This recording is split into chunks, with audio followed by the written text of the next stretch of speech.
before we begin today's game, we'll be sending a special thank you for a Senior Day ceremony for 13 special seniors here from Bethune-Cookman Baseball.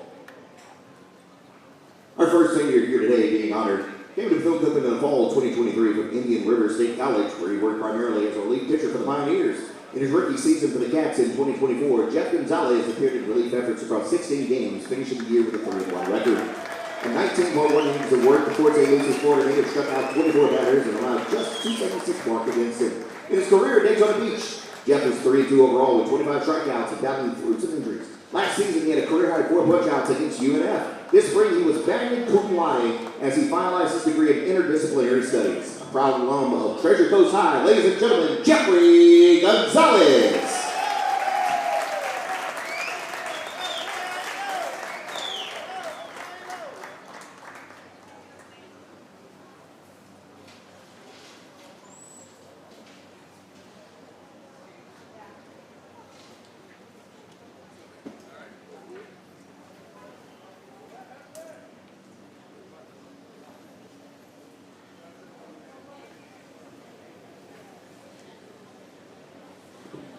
Our next senior was a 2-year student athlete for the Wildcats from Davie, Florida. Aaron Schaefer has seen action in 27 games as a Wildcat, with all those coming in relief efforts out of the pen. He arrived at BCU from St. Petersburg College prior to 2024. This season, Schaefer has picked up 1 save across 14 appearances on the bump. He's worked 21 innings and logged 23 strikeouts. One of his best outings this season came away at National Ranked Florida State, where he had 3 and allowed just 1 hit in 2 innings of work. Last fall, he earned his degree in interdisciplinary studies while obtaining magna cum laude status. Ladies and gentlemen, the Western High alum, Aaron Schaefer.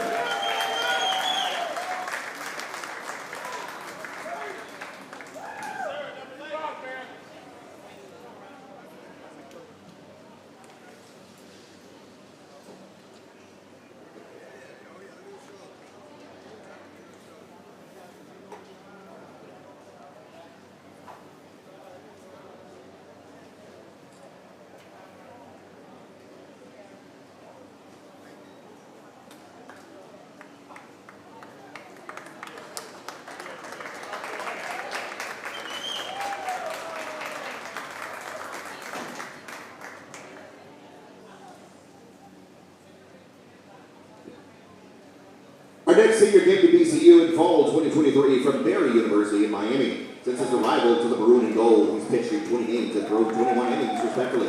In his career, Sebastian Garrido has logged 15 strikeouts and 1 save. This year, Garrido has appeared in 11 contests with 11.1 innings of work out of the pen. He's spanned 11 on the campaign as well. And Barry played 2 seasons, recorded 45 innings of action and 40 strikeouts while being a member of the athletic director's list. This summer, he's expected to finish up his degree in interdisciplinary studies. Ladies and gentlemen, from Miami, Florida, Sebastian Garrido.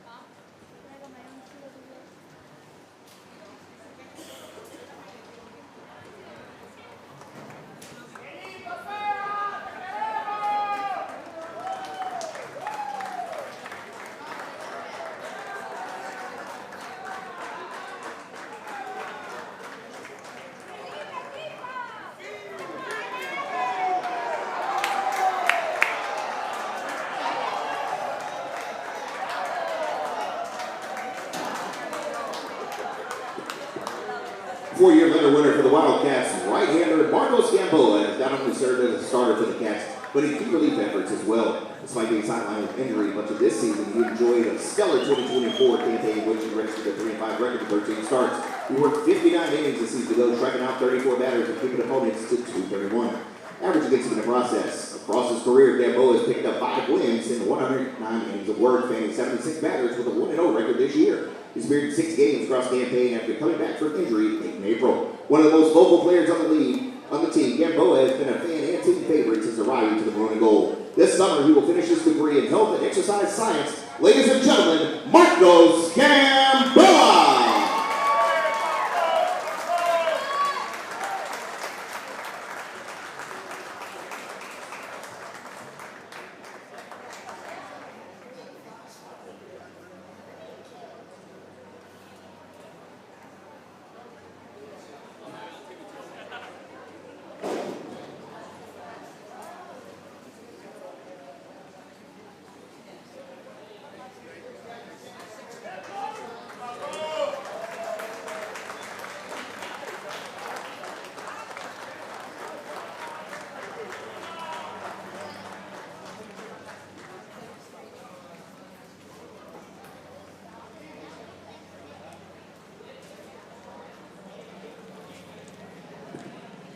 product of FSCJ, playing under former Wildcats great Brad Frick. Jamie Fiafani arrived at Daytona Beach in the fall 2023 and became a starter for the Cats in 2024, appearing in 34 games and 21 starts under his belt. He batted .279 in his debut season, adding 2 doubles and a triple in the process. He also swiped 11 bases on the pad.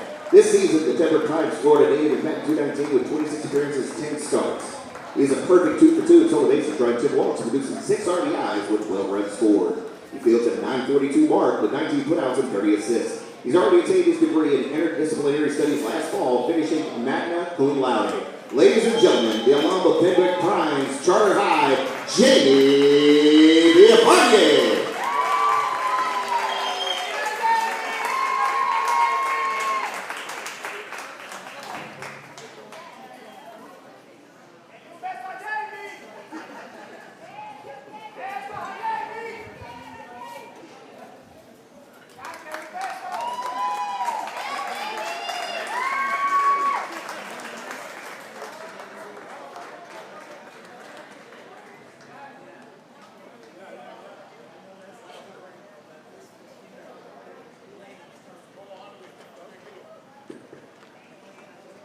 An outfielder arriving at BCU from Indian Hills Community College in fall 2023, Daniel Figueroa played 52 games in his first season in Daytona Beach, starting 44 in outfield.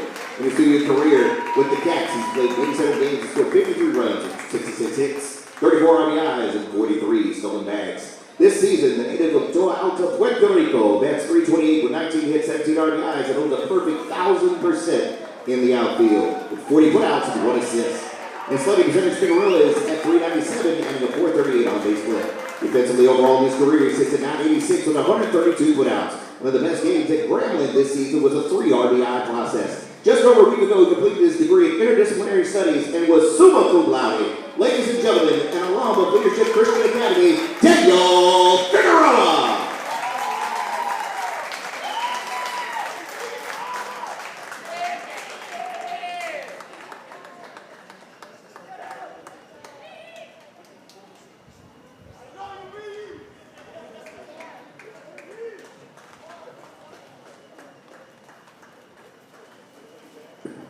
Another junior college player that arrived at BCU in the fall 2023, Peter Vasquez was a starter for the Cats in 2024, using a 224 batting average with 19 hits and 9 RBIs.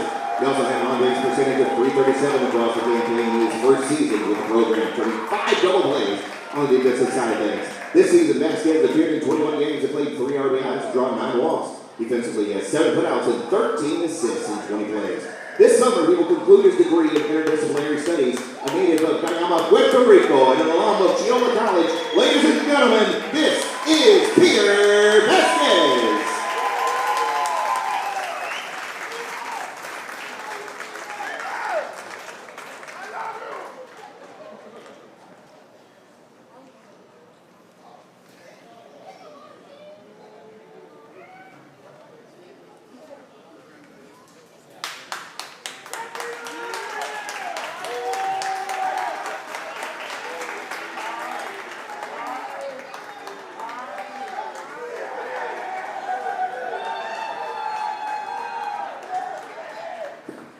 To 2025 preseason All-SWAC 17 outfielder. Our next senior joined the Cats program after a year at Kansas and a year at Florida Southwestern. In his first season with the program, he appeared in all 57 games, registering a .283 batting average with 13 doubles and 43 runs. He also swiped 23 bags, which allowed him to sit 6th in the SWAC in that category. Sergio Rivera proved invaluable in the outfield for BCU this year, recording a team-high 31 steals, ranking the 23rd nationally in that area. The Bayamon Puerto Rico skated stole his seat out 4 bases 3 separate times, respectively. He also hit .290 with 31 hits, 39 runs, 8 doubles, 3 triples, and 26 RBI. Similarly, he worked 22 walks in a conference best 17 in 5 pitches. Rivera posted 6 multi-RBI games on the year to go along with 4 stolen bags at Grambling State. This summer, he will conclude his degree in interdisciplinary studies, another graduate of Leadership Christian Academy. Ladies and gentlemen, this is Sergio Rivera.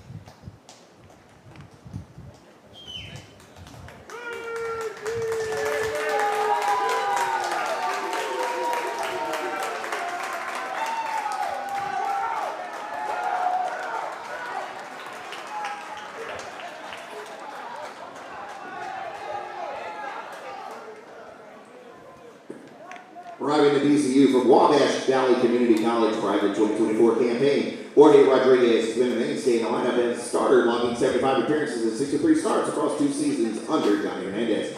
In all, he owns .446 on-base percentage with 13 home runs, 78 hits, 52 RBIs, and 47 runs scored with a career .341 batting average to boot. This season, Jorge Rodriguez has been a force at the plate for the Cats, ranking near the top of the SWAC in numerous offensive categories, which include batting average 8, slugging 4, doubles tied for 6, and home runs in 8. Rodriguez recorded 15 multi-hit games on the season and 5 multi-RBI games, including a 6 RBI game against Maryland Eastern Shore. This summer, he will conclude his degree in interdisciplinary studies, a product of the prestigious Puerto Rico Baseball Academy and High School in Ponce, Puerto Rico. Ladies and gentlemen, Jorge Rodriguez.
An all-SWAC pitcher last season in his first year, 2024, Tanner Bocabello quickly became a Friday night pitcher for head coach Johnny Hernandez after arriving at Daytona Beach from St. John's River State College.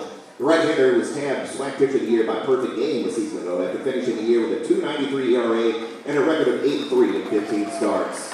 That and much more allowed him to be named first team All-SWAC at the end of the year and set him up for preseason SWAC Pitcher of the Year honors this year by Perfect Game. Before suffering an injury just weeks ago, Bocabello holds a 71 record, tossing 67 innings with an ERA of .452, allowing the opponent batting average .276. Currently, he ranks 10th in the conference in ERA, 4th in wins, and 3rd in walks allowed. He was named SWAC Pitcher of the Week on March 5th, recently graduated magna cum laude with a degree in interdisciplinary studies. Ladies and gentlemen, this is Tanner Bocabello.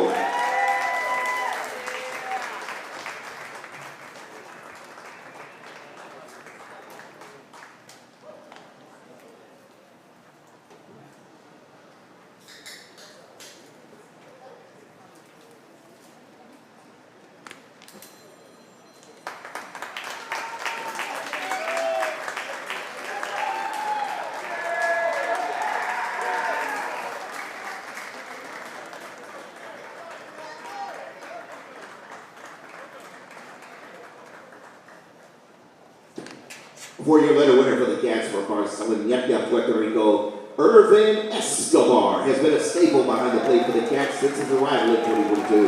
In his career, he's suited up in 171 games and started 145 in those contests. He's thrown out more than 40 runners in terms of his steal and earned a career fielding average of .991 in 4 years. Escobar has also amassed 141 hits, 80 RBIs, and 5 home runs as a Cat. This season alone, only one batter in the nation was tougher to strike out than Irvin Escobar. The veteran catcher hit .274 in the year with 29 hits, 23 runs, 7 doubles, 2 triples, 118 RBIs while walking 14 times. In fall 2024, Escobar earned his degree in health and exercise science while finishing magna cum laude. Ladies and gentlemen, this is Irvin Escobar.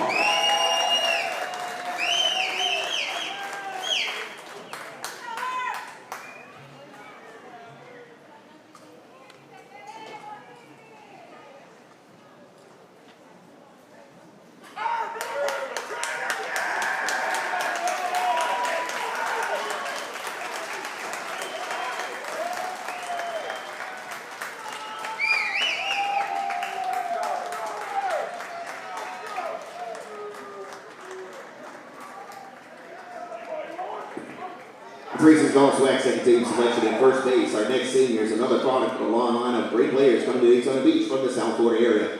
Manny Sue Frayne appeared in 57 games last season with 56 starts at first base.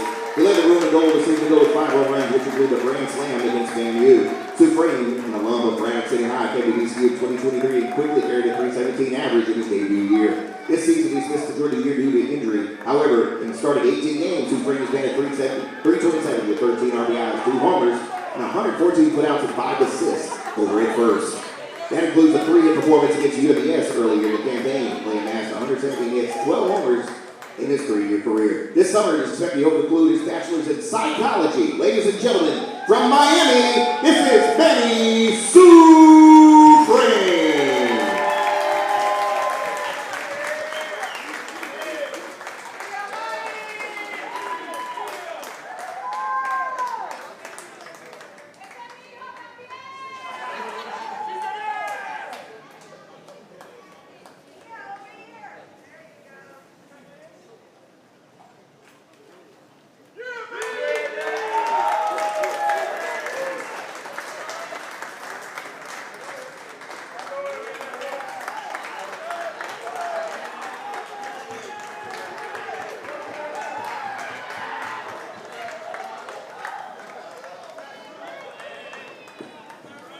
Our final senior today has been a staple of the program since his arrival as a true freshman in 2021, which the Cats opted out because of COVID-19. Each year since, he's picked up more and more playing time on the mound as a relief pitcher, eventually moving to the closing role for the Cats during the latter stages of 2023. His parents call him Yancel. We call him Yo-Yo. He is Yo-Yo Diaz. His work was way back from injury at the start of the season to become the go-to closer for the Cats towards the business end of the schedule. Across his career, he has registered 86 punch-outs and even 4-4 record in 44 appearances and 1 save this season. He's been 3-3 this season with a .378 ERA and 16 innings with 27 strikeouts as well. Opponents have had just .231 against him. He's made an appearance in 10 games, respectively. Last fall, he completed his degree in business administration. Ladies and gentlemen, they call him Yancel, we call him Yo-Yo. This is Yo-Yo Diaz.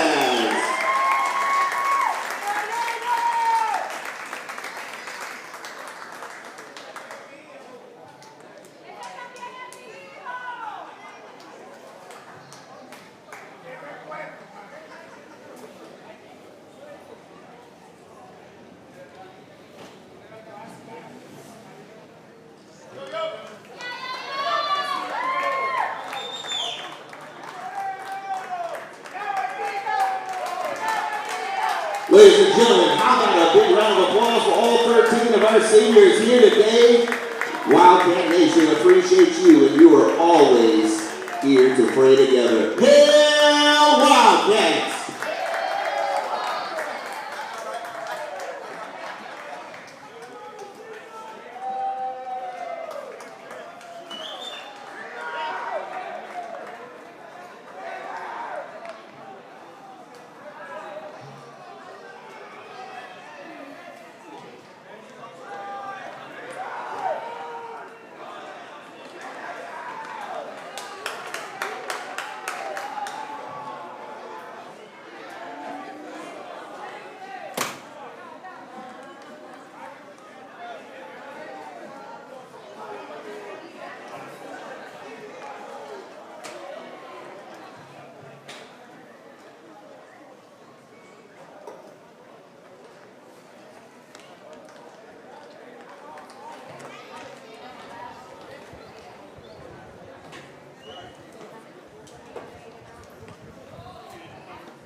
of applause for our seniors, Jeffrey Gonzalez, Aaron Schaefer, Sebastian Garrido, Marcos Gamboa, Jamie Villafane, Daniel Figueroa, Peter Vasquez, Sergio Rivera, Jorge Rodriguez, Tanner Bocabello, Irvin Escobar, Manny Sufrain, and Yo-Yo Diaz.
And we'll remind you, first pitch is scheduled for 225 first pitch.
Well, live from Sanford Memorial Stadium here in beautiful Sanford, Florida, it's time for Game 54 of the 2025 Bethune-Cookman University baseball season. It's the final game of the regular season, and there is so much still to play for. The Wildcats will be the #1 seed in the SWAC tournament next week and will take home the regular season championship with a win today, a loss today, and they could slip to second place as Florida A&M has a chance to jump them. The Wildcats lead being just a half game coming into today. For Texas Southern on the other side, they've already got done what they need to get done this week. A win on Thursday night means that Texas Southern is in as either the 8 or 7 seed. If they lose today, they'll be the 8th seed, and the Wildcats will play them again. If Texas Southern wins today and Southern loses against Jackson State, they will be the 7 seed.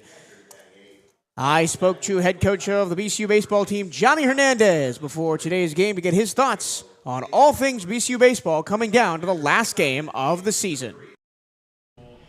I'm here with Coach Hernandez before the final regular season game of the 2024-25 season here at BCU Athletics. Coach, all on the line today. Got to win to secure that #1 seed and first place in the regular season. Yeah, I mean, just excited about the opportunity for us to be able to capture, right, the first SWAC regular season championship in program history and within the athletic department. And, for us, we can't change, what we've done and what we're about. We just got to go out, execute, get to the pen, and, finish off the season on a high note and send the seniors off with a win. Speaking of those seniors, 12 of them using up their final day of eligibility today, including a couple guys that can't play, Tanner Bocabello and Manny Sufrain. But this entire senior class has really meant a ton to this program over the last couple of years. Yeah, I mean, they're part of, probably one of the, recently, right, the winningest athletic programs that our institution has had in quite some time. So just very proud of these guys representing our institution, not only on the field, but off the field as well. I mean, these guys, I've seen, a couple of them, right, come in as 17, 18-year-old kids, and now they're leaving 21, 22-year-old men. So very proud of the fact what we've been able to do, just their development, not only on the field, but off the field. And, looking forward to, what's next in the next phase of their careers. And, like we always say, once a Wildcat, always a Wildcat. Last night, you finally broke through with some offense, put 16 runs on the board, finally got to their pitching staff a little bit. Is the approach going to be similar today? Yeah, I mean, we're going to face a right-handed arm who's been tough all year, really good for Texas Southern, but it's our job to get him out of the game early. We want to leave no doubt. We want to, again, finish the season on a high note here at home and send the seniors off with a win. So as long as we continue to execute our plan like we did last night, I think we'll be in really good shape. How much of today is going to set up Wednesday in the first round of the SWAC tournament? Because if you win today, you get Texas Southern again as the 1 seed, and you're likely to get them again, maybe even as the 2 seed, as they could jump up to 7. So what about seeing their pitching and their hitting is going to set you up for next week? I think one of the things this year with us going one division as opposed to what has been done in the past is you have a sense of knowing what guys are going to do or can't do with us playing each other. So, I think it's important for us to, we just don't want to give any life to anybody, so we want to win this thing out, and, we want to go in next week with the utmost confidence, whoever we play, whether it's Texas Southern or whoever it is that, is drawn up to play. We just have to continue to do what we need to do, but I think it does, set a mindset of, hey, we're here to do this and we're about business and let's get it done. Thank you, Coach. Good luck today. You got it. Hail Wildcats.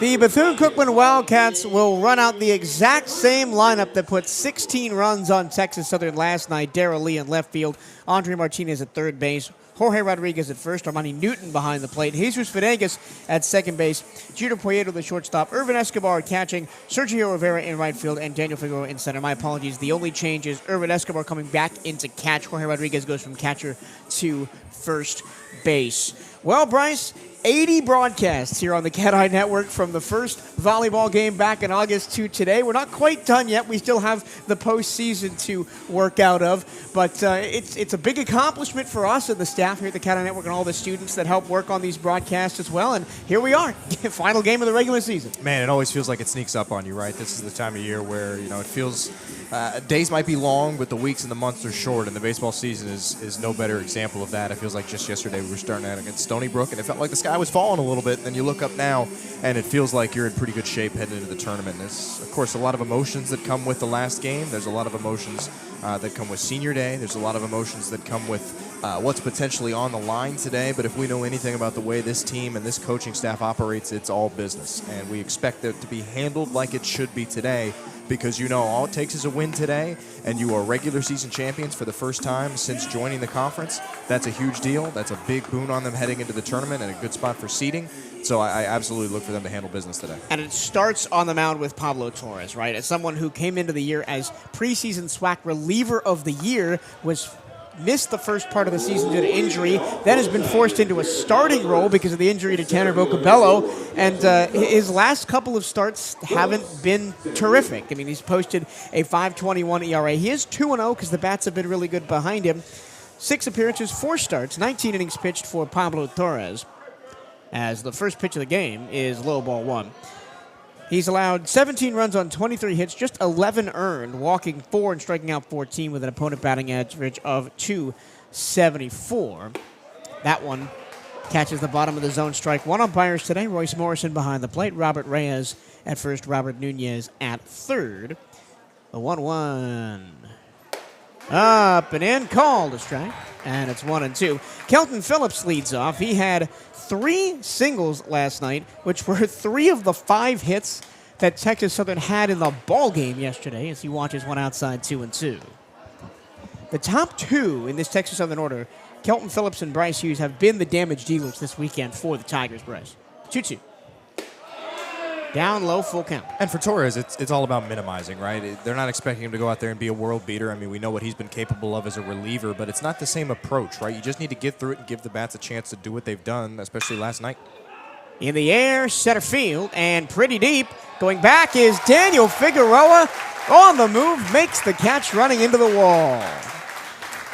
Well, that is the one benefit of course, senior day. And, I mean, even though he was in the lineup last night, to see Figgy get those reps out in center field, I mean, he's so calm, cool, and collected, makes that long run over there, but had it track the whole way. He's got the speed. He's got the instincts. That's an easy out number 1 and a good way for Pablo Torres to open up the outing.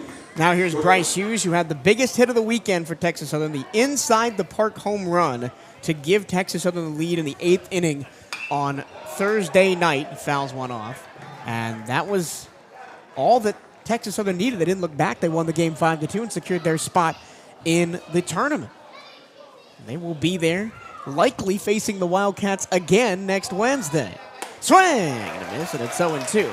And that is Pablo Torres' greatest strength as a pitcher. His off-speed stuff is so much slower than his fastball that runs up into the low 90s. Trying to get out of trying to get the second out. 0-2, popped up into shallow center. Figueroa again makes the catch, and there's 2 away.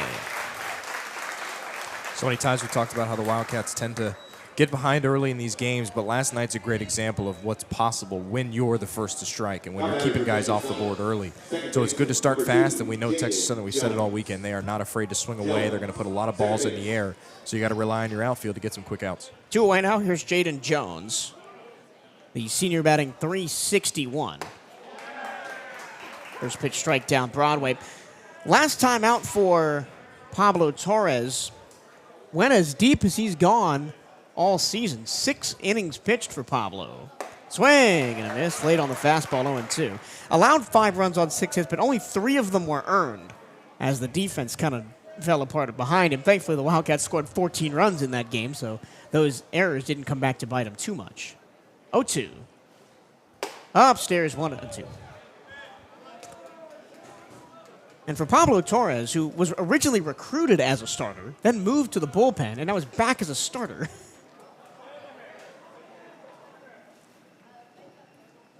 Ground ball towards second. Jesus Venegas fields it on a hop, and that's the end of the inning. 1, 2, 3 go. The Tigers, and we go to the bottom of the first. Texas Southern nothing. Wildcats coming to bat. This is Bethune-Cookman University Baseball on the CatEye Network.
To the bottom of the first we go here in Sanford. No score after Texas Southern goes 1, 2, 3. Darrell Lee, as he has all season, will lead things off for Bethune-Cookman. He's had a rough series, just 1 hit in his first 2 games.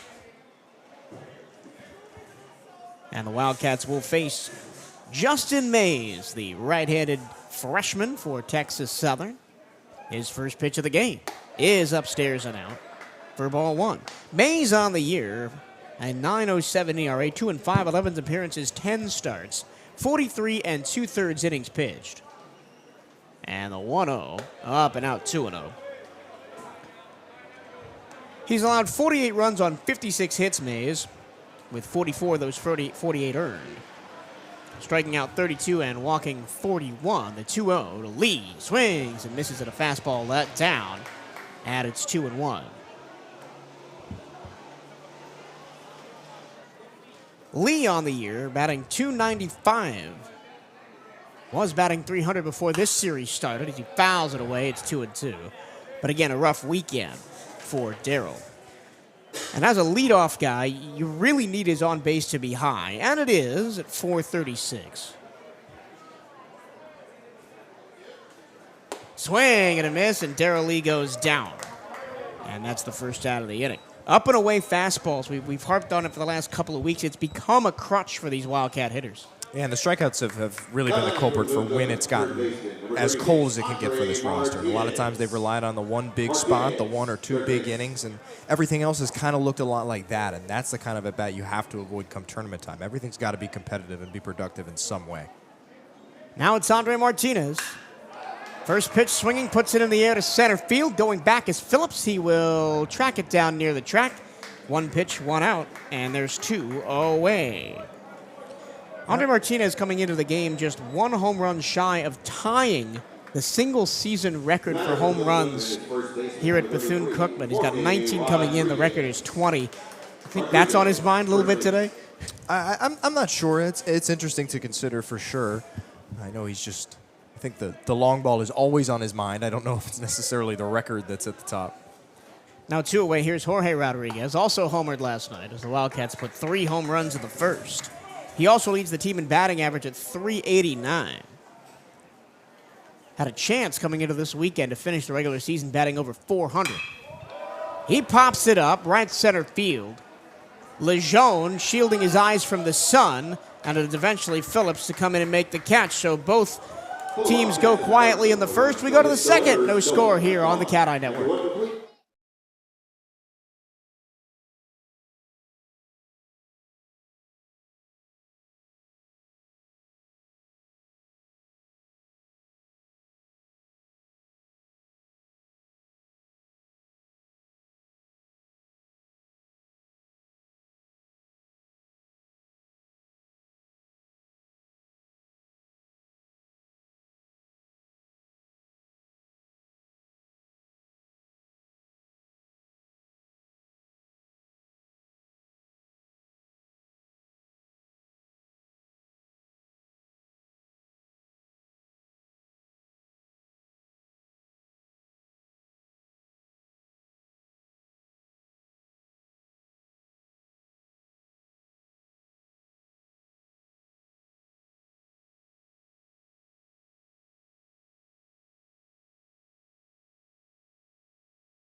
To the second we go after both teams went 1-2-3 in the first. Jaden Flores leads off for Texas Southern. Damian Garcia will lead off for Texas Southern. Batting .336 on the year, 41 runs on 53 hits. Second on the team in doubles with 12, Garcia. 5 triples. Has the team lead in home runs with 14 and 58 RBI. Pablo Torres ahead 1-0, works quickly and gets a swing and miss. I do not expect, Bryce, a pitcher's duel here on Saturday. I keep thinking it's Sunday. I see the gold uniforms. It's the last game of the series. I think Sunday. 0-2. Close to a strike 3, but it's just a little low. I don't think, but we haven't actually played that many Sunday home games this year. We've had a lot of doubleheaders on Saturdays, a couple Thursday to Saturday series. 1-2. High pop, foul behind the plate. I mean, it very well may look, like you said, a lot like a getaway day in many respects. I think that's why it's important we talk about the Wildcats getting started early, because if you fall into that funk that it feels like both teams early on have kind of shown early symptoms of, then you're right. It may look more like Thursday than it did like last night. Slider outside, 2-2 from Torres.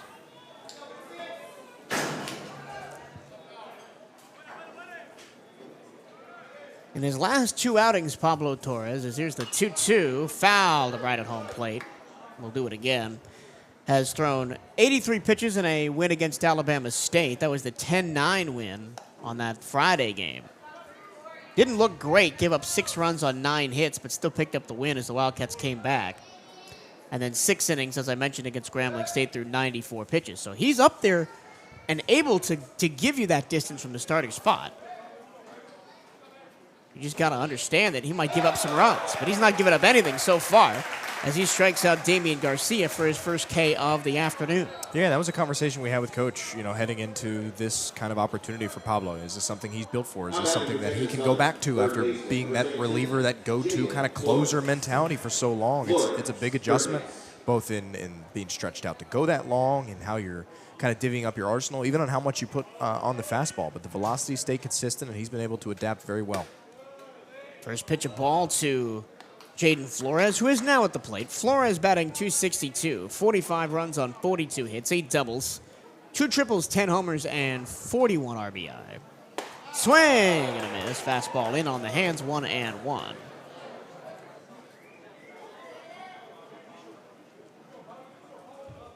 These are two of the top 3 teams in the conference this year in home runs. Wildcats first with 84. Texas Southern third with 67. Grambling State sitting second with 75. 84 home runs this season. That is wild, considering they had 14 in the regular season last year. Yeah, they're going to threaten. The last time they got that close was in the early 2010s. They had 90 as a team. They're going to get close, if not past that one. That's a beauty. Slider outside corner. Goodbye, Jaden Flores. 2 straight strikeouts for Pablo. Yeah, probably some of the best we've seen out of Pablo early on in these starts. Part of what's been the characteristic for him has been kind of starting a little bit slow and letting a little bit up. And Texas Southern in his series, to their credit thus far, has a lot of times threatened in these early innings, but he's done a nice job of keeping it quiet thus far. Here's Tyler Lejeune, a .306 hitting junior. First pitch upstairs, ball 1. Lejeune, in 108 at-bats, has 26 runs on 33 hits. 8 doubles, 6 homers, 26 batted in. Swing and a miss. And they are whiffing on Pablo Torres' stuff early. I've seen it all weekend. I mean, the big swings, too. Nothing cheap about him. Especially that high fastball. Here's the 1-1. That one is hit in the air to left field and deep, and that is going to be caught at the wall by Darrell Lee. Sometimes when you swing big, you make contact, and the wind going out towards right field did just enough to keep that one in the park. 1, 2, 3 go the Tigers. We go to the bottom of the second. Still looking for an opening run here on the CatEye Network.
We're at the bottom of the second. To the bottom of the second we go. Armani Newton leads off.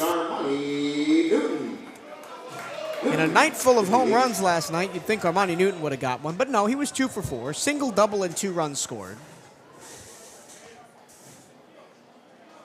As he swings and misses at a fastball up and away from Justin Mays, who needed just 6 pitches to get through the Wildcats in the first. 0-1. Way outside, 1-1. And I don't have the splits on hand to back this up, but Armani Newton definitely more of a threat against lefties than he is against righties. 1-1, which made his insertion into the lineup today a little interesting. I guess maybe Coach Hernandez wanted to keep things consistent. It may be partially that. It may also just be trying to, there may be an opportunity, whether it's in a pinch hit spot or in a start, where he may have to see a righty, trying to give him some reps. 1-2 down low, 2-2. With Newton, a lot of times it can start, and we'll have the same conversation with Venegas, just competitive at-bats. You have to look in it, and a lot of times chasing has been a big part of that problem. 2-2. Fastball up and away, fouled away. That's been the Wildcats' crux pitch. They have not been able to hit it, especially these last couple of weeks. Darrell Lee already struck out on a high and up fastball back in the first inning. Mays deals. High pop, That's going back towards the wall. Lejeune looks up, can't find it, it's gone! Adios, amigos. Just like last night, the Cats start tonight with a home run. Well, and it's one of those things, right, where as much as we might give him grief sometimes, he's such a tantalizing guy to have in a lineup because he can do that. And there's been so many times where it's felt like, you know, he's been in cold stretches or he hasn't quite found it in a single game or over a course of a few games, and he'll just put one up in the air like that. And there's not a whole lot of guys that can consistently get one out to any part of the ballpark like Armani Newton can. That was so interesting. Did you see Lejeune come in about 3 steps? Because he thought it was going to go straight up in the air. And the wind, which is blowing significantly harder out towards right field than it was last night, just kept pushing it out and pushing it out and over the wall. We've seen that a lot in this park, man. They're going to have to, you know, shrug off some habits from out here when they head to Birmingham, because that park at Rickwood is not the same as this. Venegas sits on a breaking ball and fouls it away. He's behind 0-2. Jesus Venegas leads this team in strikeouts with 64 on the season in 197 at-bats. Also 48 runs on 59 hits as a .299 hitter. Indicative of some of the struggles Venegas has had recently. His average has dipped below 300 for the first time since late February.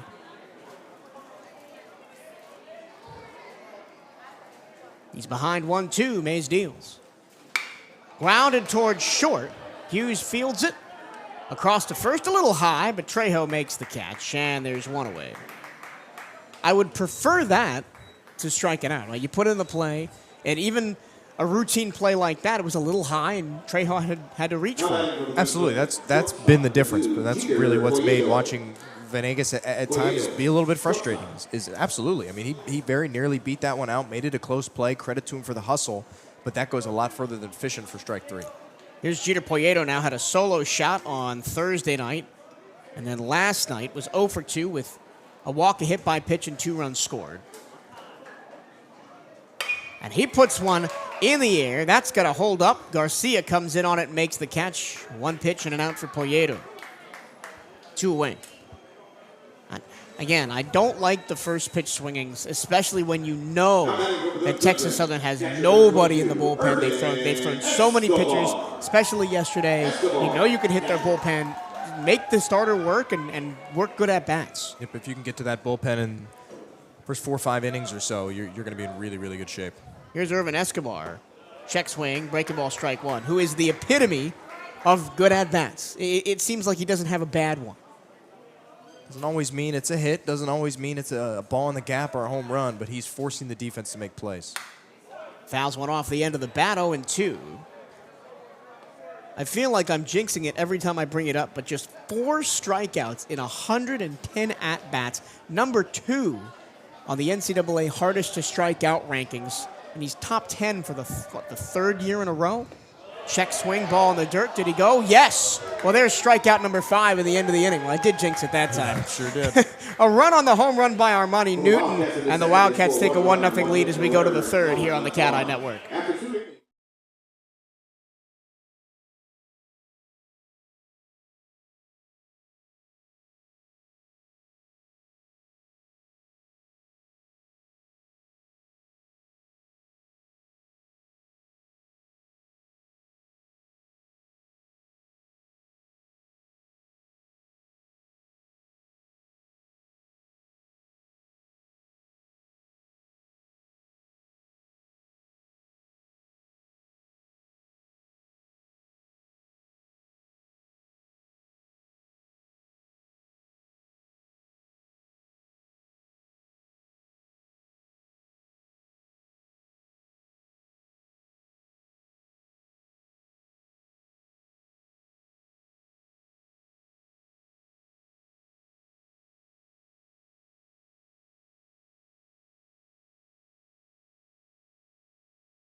Back in Sanford, we go to the top of the third. Wildcats a 1-0 lead off the solo home run by Armani Newton. 7-8-9 up for Texas Southern after the first 6 have gone down in order against Pablo Torres. Here's Evan Jubert, the junior batting .297. Fastball outside, strike one. Jubert has scored 29 runs on 38 hits this year. 8 doubles, a triple, 6 homers, and 32 batted in. The 0-1 down low, and it's 1-1. The only home run that Texas Southern has hit this weekend was Evan Jubert. Of course, a home run that went over the wall. They had the inside the Parker back on Thursday, and then, of course, Jubert hit a 2-run home run later in that inning to really secure it. At that point, that put the Tigers up 4-2. 1-2. High pop, foul territory, first base side. That might stay in play, going towards the wall, and it hits the top of the clubhouse and just remains a long strike. With 2 of the top 3 teams in home runs coming into this series, Bryce, and a real hitter's park here in Sanford, you kind of expected balls to fly out of here. And they have for the Wildcats, especially yesterday. 1-2. Check swing. Did he go? No. 2-2. But Texas Southern has not really shown off the power that we expected statistically, although a couple of them have been close. 2-2. Breaking ball popped up into right field. Shielding his eyes is Rivera, and he tracks it down for out number 1. Yeah, if you ever wanted to consider any of these Wildcat arms a true fly ball pitcher, a guy with the velocity of Pablo Torres definitely quantifies as that. Not nearly as many ground balls. A guy like Sanchez, who's now become the opener for the weekend, has kind of gone to. Here's the 8-hole hitter, Elijah Rodriguez. He'll square to bunt, take a ball outside.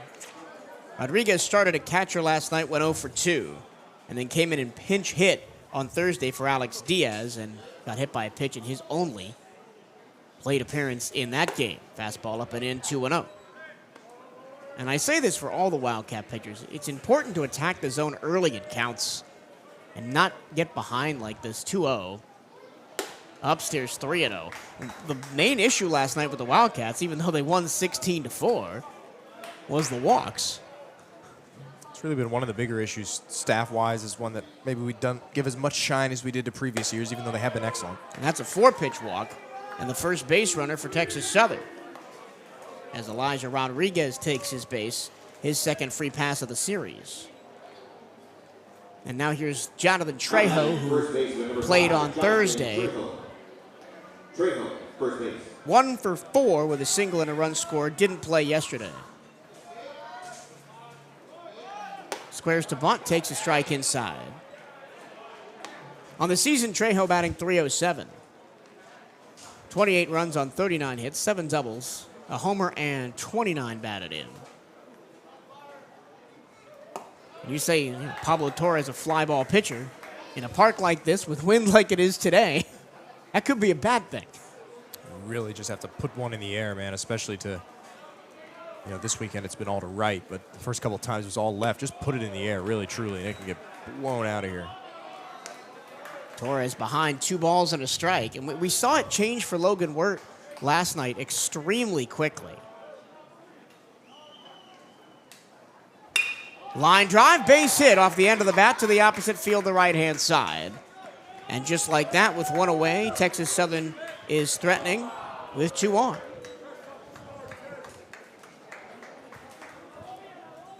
And last night, Logan Wirt came in. First inning was great. 1, 2, 3, 2 strikeouts. And then the second inning, he got pulled after 3 batters because he walked the bases loaded. Well, a lot of these SWAC schools, too, that's kind of how they operate. You might look completely hapless at the plate in 1 inning, and then the next one they're working a walk, a couple of base runners, and then you feel like you're underwater. Here's Phillips. Slider strike. Flew out to center his first time up. 2 on, 1 out.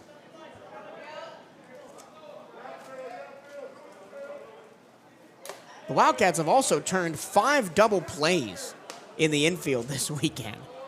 3 on Thursday, 2 yesterday. And all but one of them have been to get out of innings.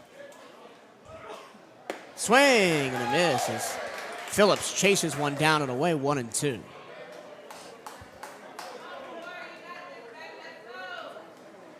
I mentioned the walk to Elijah Rodriguez, only Pablo Torres' 5th of the season to 16 strikeouts.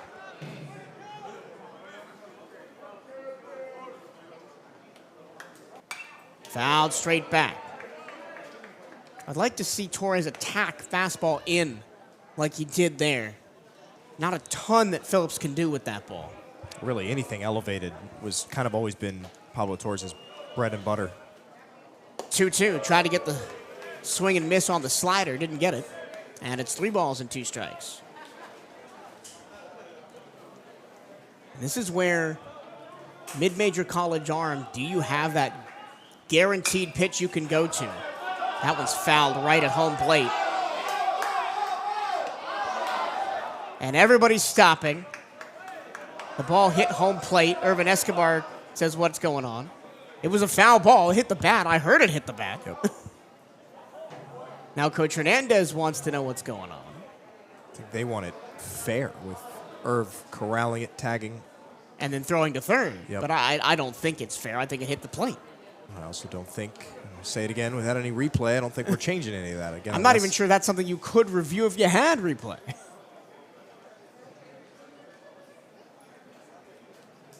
Because Elijah Rodriguez, who's on second right now, didn't even attempt to go to third that wholeheartedly. He just kind of jogged over there. Right. I don't think they had him anyway, even if you had to throw over. So the count holds 3-2, and Torres will have to deal with Kelton Phillips one more time.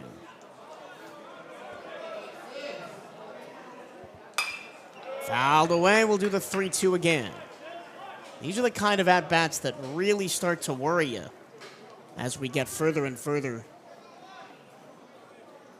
towards the playoffs and into the playoffs. Ball 4 high. Walk, single walk, bases loaded. Because the longer those at-bats go on, it favors the hitter most of the time. And now here comes Joel Sanchez to talk to Pablo Torres. Yeah, not surprising here, and I don't think the Wildcats will be conservative when it comes to the pen today. Again, as much as we love to say, oh, it's just a regular season title, job's not done, this and that, it means something. And especially when you can fall in the standings to that number 2 seed potentially, you don't want to mess around here. You don't want to mess around, and with just one out here, I mean, Texas Southern, you can put them in a good spot. We know how we saw on Friday night, they'll not only just, or excuse me, I'm not doing it again, on Thursday night, that they'll not only just score a run and be happy about it, they'll take that momentum and really run with it. Nike is the official outfitter of the Bethune-Cookman Wildcats. Gear up on the newest BCU Nike gear at Nike.com/Bethune-Cookman Wildcats. 4 games across the SWAC today in the final day of the regular season. Of course, BCU and Texas Southern here in Sanford. Alabama A&M finishing up their series with Arkansas Pine Bluff. UAPB looking for a sweep. Florida A&M looking for a sweep at Alcorn State. And a win there and a BCU loss would give them the regular season title. And an important one in Jackson. Jackson State looking to sweep Southern. Bases loaded, 1 out. And Bryce Hughes lines a fair ball. That gets inside the bag and all the way to the corner. Scoring from third is Rodriguez, from second when it's 2-1 Texas Southern. Well, this is what we've talked about with Pablo Torres, right? This was always kind of the fear a little bit with the way that he's been this season. It hasn't been... It's been tough sledding at times. He's really looked a lot of the part of a end-of-the-weekend type guy who can, yeah, sure, kind of give you innings and battle through it, but it's not always going to be a clean slate. And against a Texas Southern team that can really swing the bat, you kind of knew coming into today you were going to probably have to do that yourself if you wanted a chance to win this one. Now second and third, 1 out. Big cut and miss by Jaden Jones, 0 for 1. Rounded out to second his first time up. But this is a familiar spot for the Wildcats. We joked about it a couple of times over the weekend, but it really is. It does feel like the Wildcats play better from behind than they do from ahead. Fouled away, 0-2. It could just be a mentality thing, or you need some kind of external motivation to fire the guys up a little bit. Again, I think the pressure in this season finale is good. It's certainly different than coming in and having nothing to play for. Line drive off a breaking ball. That's a base hit. It's going to score 2 more. In from third, Hughes. In from second, Phillips. And it's 4-1, Texas Southern. And that 1 seed starts to slip away from the Wildcats here in Sanford. And you wonder how long the leash for Torres will be when you're thinking about conserving arms and what's always a really brutal tournament run where you got to have all hands on deck. So do you prioritize the game now if things continue to go south, or do you try to work out of that pen early and potentially burn some guys and give them a little bit more of a workload heading into a long week? Fouled away by Damian Garcia, who struck out his first time up. And last night, the Wildcats led 6-2, and then they scored 10 runs in the 6th and sent 15 batters to the plate. And Texas Southern, as a swing and a miss by Garcia, has the ability to do the exact same thing to you. Just get that ball rolling. And these bats can be as good as anybody in the SWAC. That one came inside and hit Damian Garcia. And I wouldn't be surprised if that's the end for Pablo Torres. Well, that's 3 straight batters now that Torres has had 2 strikes on and has not been able to put away. And at times it's been the batter working their way back into the count, fouling off pitches, taking some balls when you're trying to maybe catch them fishing a little bit. But then there's that one where you have them down, really everything going in your favor, and you just let one slip a little bit. I wouldn't be surprised if it'll be J.C. Zambrano out of the pen here. Haven't seen him yet this weekend. The batter is Jaden Flores, who struck out looking his first time up back in the 2nd. He's the 8th batter of the inning, only 1 out recorded. Ball outside. And 4 runs in for the Tigers. I'll bring up the stat again. The Wildcats have not won a season finale series at home since coming to the SWAC. Fouled straight back 1-1. Beat by Jackson State 2 out of 3 2 years ago. Beat by Alabama State 2 out of 3 last year. And then there were times, right, where it was kind of a seeding quirk where it's like, well, maybe we want to drop spots or maybe whatever it is. But the reality is guys aren't coming in to try to lose any day. Off the end of the bat, foul. Pablo Torres is really trying to use that slider to get back in at bats. 2 strikes on another batter. I mean, you've got a chance to put them away. But the 2 doubles by Hughes and Jones have both been against the breaking ball. 1-2. Fastball just got a piece of it, did Flores, and it's 1-2 again. Evan Jubert led off the inning with a fly ball to left, fly ball to right. Then Rodriguez walked, Trejo singled, Phillips walked to load him up. Then Hughes doubled 2 in, and Jones doubled 2 in. That's how it's 4-1. Outside, 2-2. And it kind of baffles me as someone who's been watching baseball my whole life as how quickly the switch can flip from dominating the first 2 innings to just looking like you don't have it. That time tipped into the glove, strike 3. Flores strikes out for the 2nd time in a row, and there's 2 away. Yeah, needed that one. I mean, sometimes for Torres, it's as simple as going to the fastball and just trying to push it by guys. I do give a lot of credit to Texas Southern. I mean, they've been very competitive. You're talking about putting defensive swings on the ball. They've done it so well. Plenty of these at-bats, you could very easily have gone away swinging, and they've stayed tough. Now here's Tyler Lejeune with 2 away. That one missed badly upstairs, 1-0. Lejeune flew out to left field his first time up. He's got Jaden Jones on second, Damian Garcia on first with 2 outs. And he lines one to left field, and that's going to get down in front of Lee.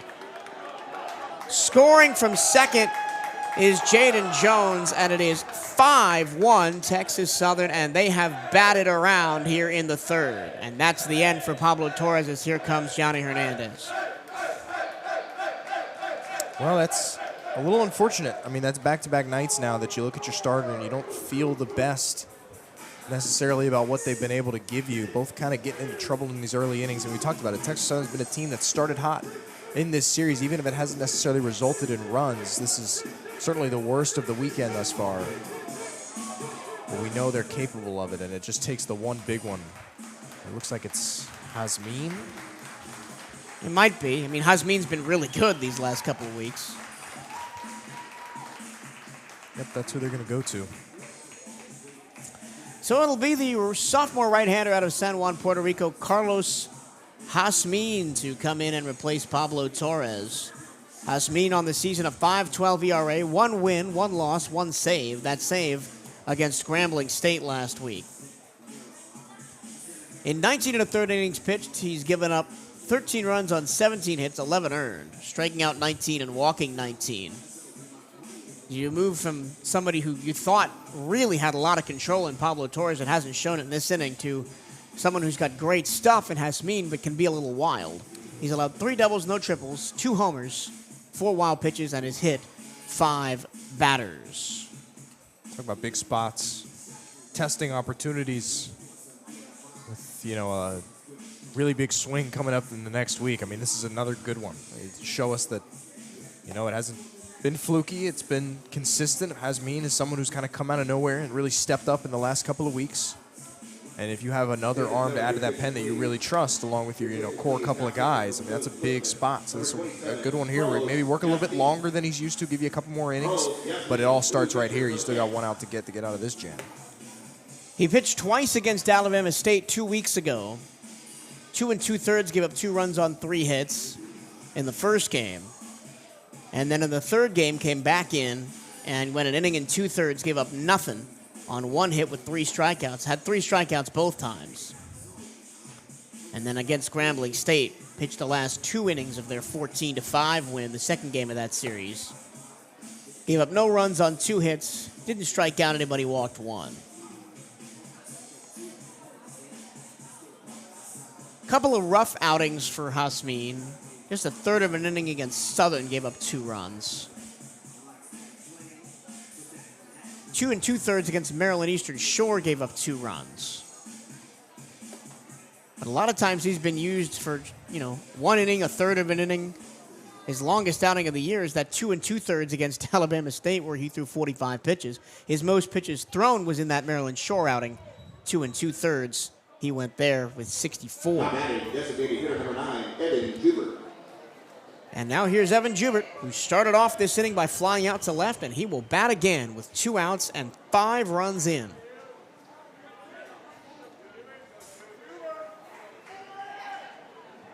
First pitch from Hasmin, breaking ball, low, ball 1. That breaking ball is Hasmin's bread and butter. He can run the fastball up in the high 80s, maybe touch 90, but that off speed is where he makes his mark. 1-0. Goes with the fastball and over-rotates on it, 2-0.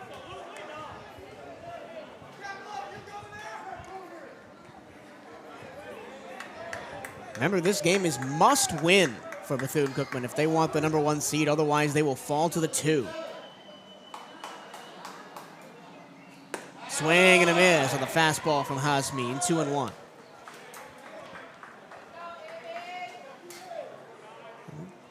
With the offense as good as it's been for the Wildcats this year, they've got a comeback in them. They've done it so many times over the last month or so.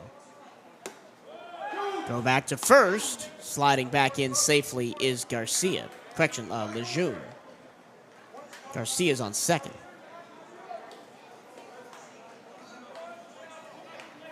For a guy that has seen his command be a bit of a struggle at times, you'd really like to avoid the potential to walk in a run, so you really want to try to take care of business against this batter. 3-1.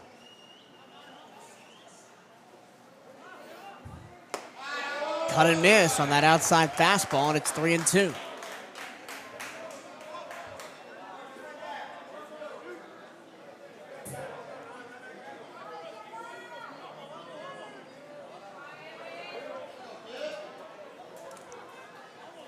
Lots of pressure riding on this one. The full count delivery to Jubert.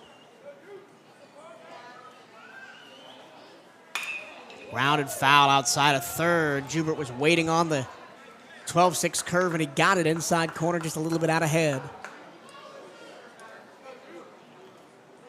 I wouldn't be surprised if he goes back to that same pitch, though.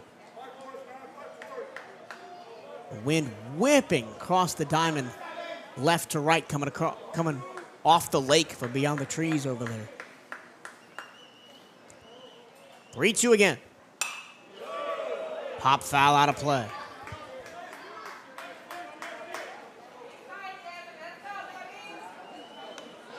Arkansas, Pine Bluff, and Alabama A&M are in the top of the fourth. UAPB leads that one 3-1. Jackson State and Southern have not began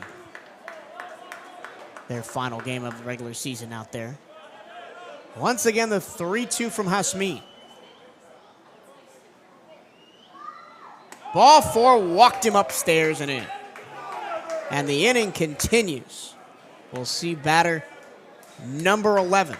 It's just so tough when Texas Southern continues to foul them off, that you, especially in a full count like that, to be uncompetitive with that pitch, to make it an easy one to take, it's so tough because you feel like you've battled, you feel like you've given it everything, you feel like you've shown them everything you have, and then eventually, after they wear you down, you're just due to miss one, and it's an easy take. Now here's Elijah Rodriguez, who was the first base runner in the inning. What feels like an hour ago already. He walked and scored in his first time up earlier in the inning, and Hasmin misses up and in again.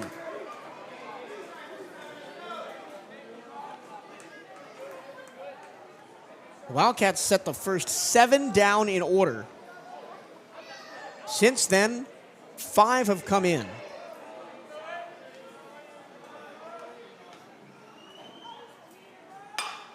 Ground ball foul, wide of first, 1-1.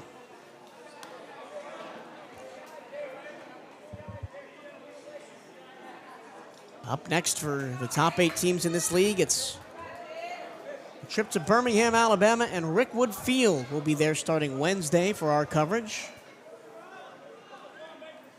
But when will we play and who will we play against? Still to be decided. Breaking ball, strike. As Elijah Rodriguez squared to bunt.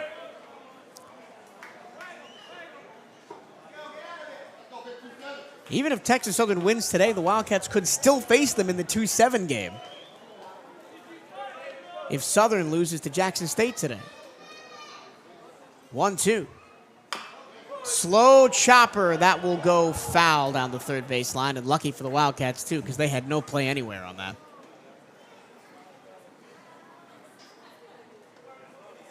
But I wonder if they're dealing with some bad weather in Jackson, because the game was slated to start at 1 o'clock Central Time, and it has still not started according to the live stats.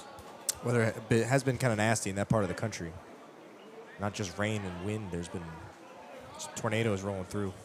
And unfortunately, the game that was rained out between the Wildcats and Grambling State, the third game of their series last weekend, is going to come back to matter here. 1-2. Foul ball again off the end of the bat. Because if the Wildcats had played and won that third game against Grambling, they'd already would have clinched the regular season title with a win last night.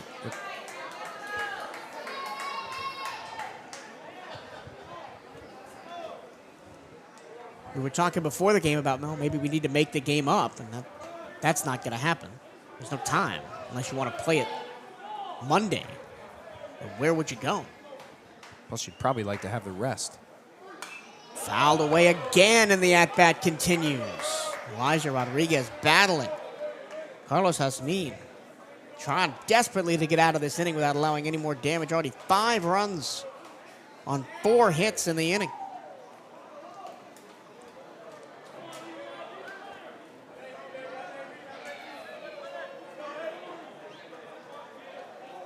The 1-2.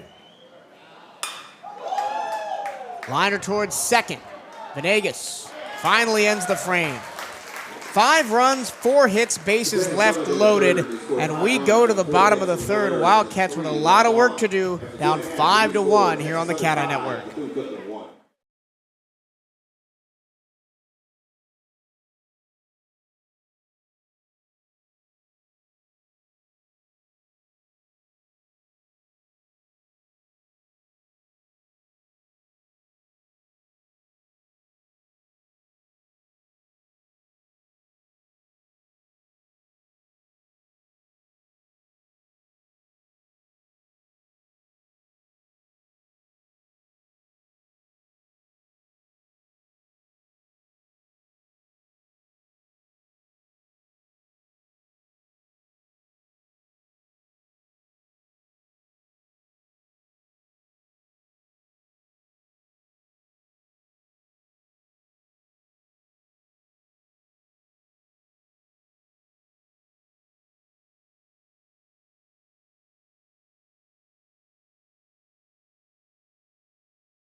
Well, as they've done a lot this year, the Wildcats are going to have to play from behind, down 5-1, as we go to the bottom of the third here in Sanford. Sergio Rivera leads off. And the Wildcats just one hit, the home run by Armani Newton through 2 innings. And Justin Mays, has cruised on just 22 pitches. A lot of first pitch swinging, 1 pitch outs for the Cats. Sergio Rivera had a good night last night. Was responsible for 5 runs, a run scored, and 4 RBI for Sergio last night. And on his senior day, we'll be looking to do something similar. Batting .298 on the season, Sergio. Takes strike 2 on a squared bunt. It's 0-2. 40 runs on 34 hits for Rivera. 9 doubles, 3 triples, 3 homers, and 30 RBI, slugging at .509. Mays, the 0-2. Ground ball towards short. Diving stop by Hughes. Turns and throws. Not in time, and the ball gets away. Sergio Rivera, an infield single, and the Wildcats have their second base runner of the game. It's a good recovery because it didn't look good taking the first 2 strikes.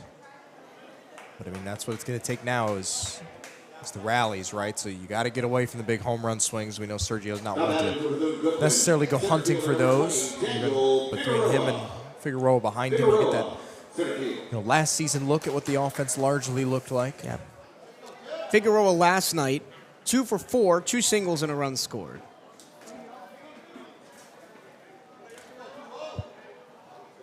One on, nobody out, and I'm sure there's going to be a lot of that checking over on Sergio Rivera, who's way up there in the SWAC in terms of steals. 31 steals on the year.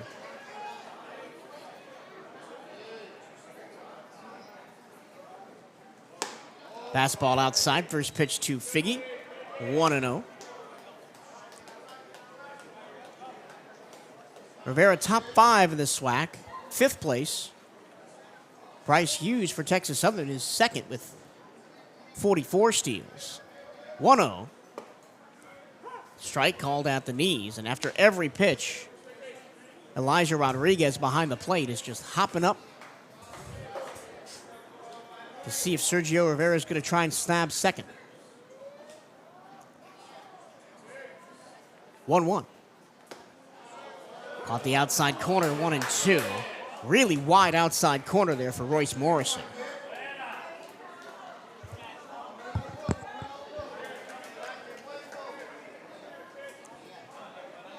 Wildcats down 4. Here, bottom 3. Check over to first. Well, the blueprint is there, right? Texas Southern's already laid it out, but you've got to foul off pitches. You got to work long ABs. You can't go hacking the way you have early. The ball and 2 strikes. That one up and out. Rodriguez watches it for ball 2. Or sorry, Figueroa, excuse me. Figueroa on the year, .339 his average, just 62 at-bats and 16 starts for the senior. Now 2-2. Off the end of the bat, fouled away. We'll do it again. 21 hits for Figueroa on the year, 13 runs scored, 4 doubles, 17 batted in. This is the longest at-bat for a Wildcat hitter so far in this game. Going back to first, Sergio Rivera back in there. Talking about stolen bases, Jordan McClatty leads the league out of Jackson State with 47. Figueroa softly hit but finds the gap. And that's going to be 2 straight singles for the Cats, putting 2 on with nobody out. And now you turn things back over to the top. We've talked about with Darrell Lee especially. Good opportunity for another good at-bat here. And we see how quickly things can change. Texas Southern already coming out to check on Mays out there. This is just a conversation. Nobody's out there warming up in the bullpen. I am quite certain that Texas Southern will ride Justin Mays as long as they can. Because you saw when they went to the bullpen last night, it fell apart very quickly. Well, I do think, depending on how it looks, if you can come back, jump ahead, it'll look a lot like it did last night. Once the starter's out, I think they're going to get everybody in, very similar. You don't want to work any one guy out of the pen too long, especially if it's one of your top arms, and you might go to a lot of folks that may miss the playoff roster. So I think that's why, again, it's so paramount that you work to the starter, you get him out, you work pitches. I think it's going to look a lot like it did in that 10-run inning last night. Well, but you got to get there. With Texas Southern already having batted around once, we could be looking at one of those games that Texas Southern has played this year. You're 23-8s. I mean, not even like that. I mean, you're 19-10, 14-13, 23-12, games like that. You could be looking at a lot of offense. We came into the weekend saying, we're looking for a lot of offense, and then there was almost no offense on Thursday. Wildcats finally broke it open after jumping on top early and then kind of lulling through the middle innings yesterday. Today we might get the slugfest we thought we were going to. Well, you got to get out all the cold stretches now. There's no opportunity for starts like this. Oh, look how in the corner infielders are. They're expecting Darrell Lee to bunt this.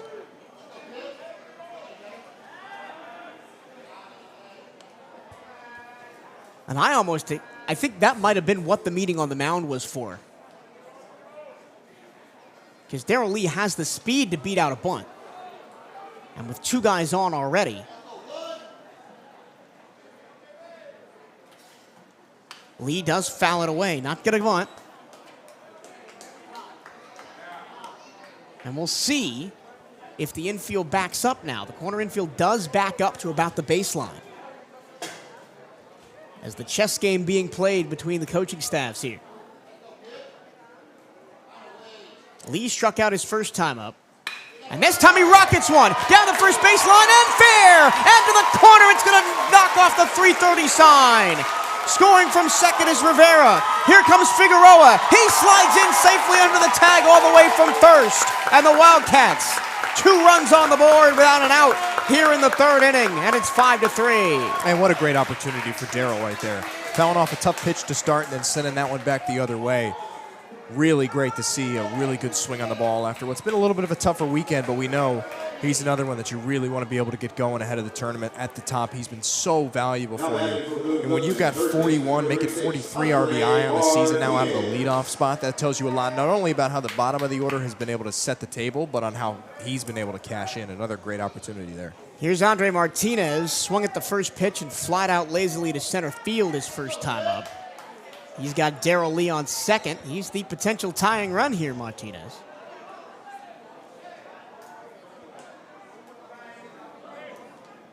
First pitch to him. Called strike outside corner. Yeah, that outside corner from Royce Morrison is really wide. Last game of the series, last day of the season type strike zone here. 0-1. Check swing. Did he go? Yes. And it's 0-2. I don't know about that one either. And we've tough already angle at it seen right now that he's at second. We've already seen Irvin Escobar run up on a questionable check swinging. Now Andre Martinez down 0-2.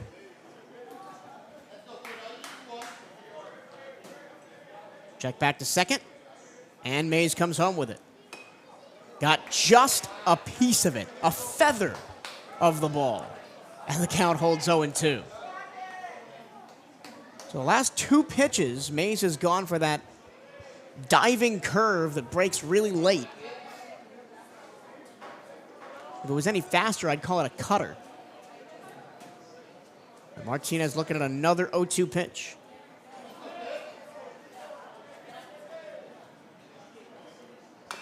Got the fastball in on the hands and fouled it off again. Good, I like the competitive swing there, ball, like you mentioned, in on the hands. Knew he wasn't going to be able to get a great piece of it, but knew he had to probably get a piece of it to stay alive. It's a good swing.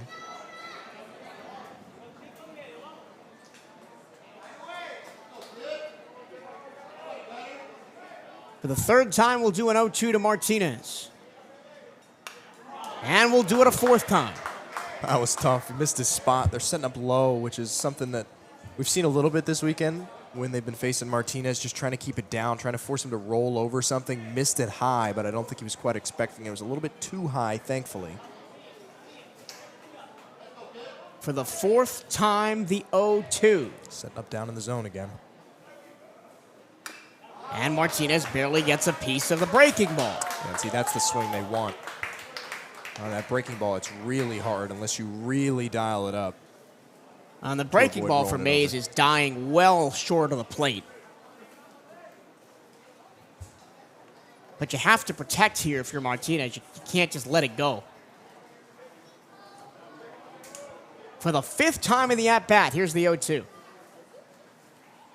That one missed badly. Not even sure what pitch type that was supposed to be, as he sends Rodriguez sprawling for it. Yeah, I figured he'd go right back to it. But yeah, I think he kind of yanked a fastball on that one. So now it's 1-2. 2 in the inning for the Cats already. Still no outs. Lee at second after a 2 RBI double. Martinez corks one down the line, just inside of third base. That's going to the other corner. Jogging in from second is Lee. Replacing him is Martinez, and it's a 1-run game. Well, that's a credit to Martinez. It's exactly what Texas Southern did in the top half of the inning. You fouled off so many pitches, a lot of which, sure, you could have taken, but you fouled them off. You got defensive. You knew the strike zone was going to be a little bit liberal, so it forced you to keep swinging. And not only does it give you the benefit of staying alive in the at-bat, working further into counts, but it gives you a better idea of what to expect in the pitching arsenal. You're getting used to timing up the swings, and he times that one up perfectly right down the line. And we talk about how quickly he can turn on the dime for this Wildcats offense. It's done it again. Now here's Jorge Rodriguez on his senior day, his family in the crowd. And he puts one in the air. That's going to be very shallow in right center field. Coming in to make the catch is Lejeune. And that's the first out of the inning. I would have liked to see Rodriguez maybe be patient like Andre Martinez was in the last at-bat. Here's Armani Newton, who opened the scoring back in the second with a solo shot to right. With one away in the inning, he's got the tying run and Andre Martinez on second base.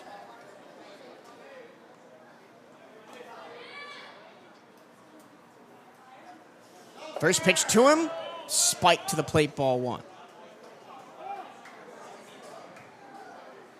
Justin Mays, who only threw 22 pitches to get through the first 2 innings, has doubled his pitch count up to 43 now.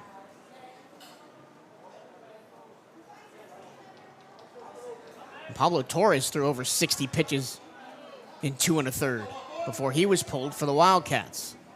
Another one spiked. And still no bullpen action for the Tigers. Yeah, you mentioned how long they might be win the leash when it comes to Mays. It's clear it might even be longer than we expected because it's crickets down there.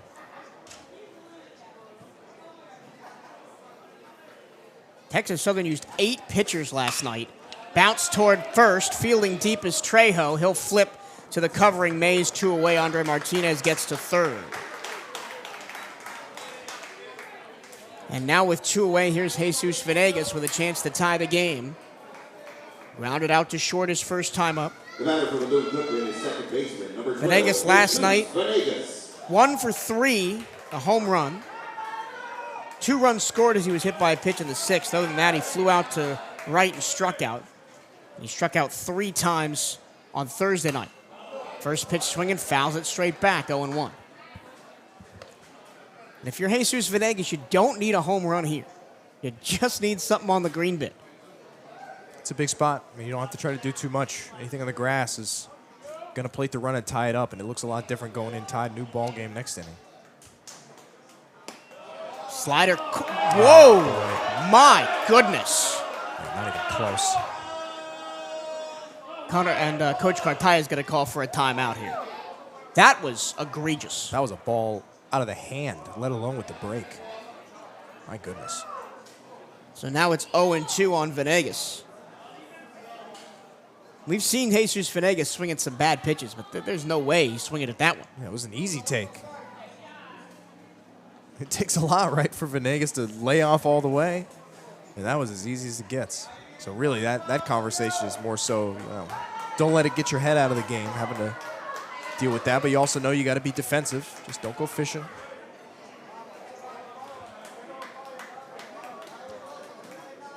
Now Venegas stands back in, looking at an 0-2 count from Mays, who's trying to keep his team in the lead 5-4. Venegas, line drive, left field. That is going to drop in front of Garcia. Scoring is Andre Martinez, and this game is tied. And what did we mention last night? He said, you know, it seems like when Coach CatEye calls in a hitter's meeting, it feels like it always ends up working out. There's another example right there, and we don't know exactly what was said, of course. It could have been as simple as, hey, calm down. I know it was a bad call. Let's get back to work. It could have been, hey, here's something we saw. It could be, hey, attack that breaking ball. He does it right there. Just golfs it just enough over the infield, out on the grass. A nice, mature at bat, a nice swing. And then again, this game looks a whole lot different now. 5-5. Here's Jeter Poyeto now. 2 outs in the frame, 4 in for the Cats to tie at 5. Whoa, that's an ugly swing on an up and in fastball. And it's 0-1. Poyeto, an up and down freshman season, but batting over 300 at 304. 28 runs on 45 hits, 9 doubles, 4 triples, 6 homers, and 45 batted in. 0-1. Down low, and it's 1-1. You see strike calls like Venegas got in the last at-bat. You wonder how anybody's walked today. I mean, Liberal is still putting it lightly. Wildcats a chance to continue the onslaught here. That one hit the top of the plate, 2-1.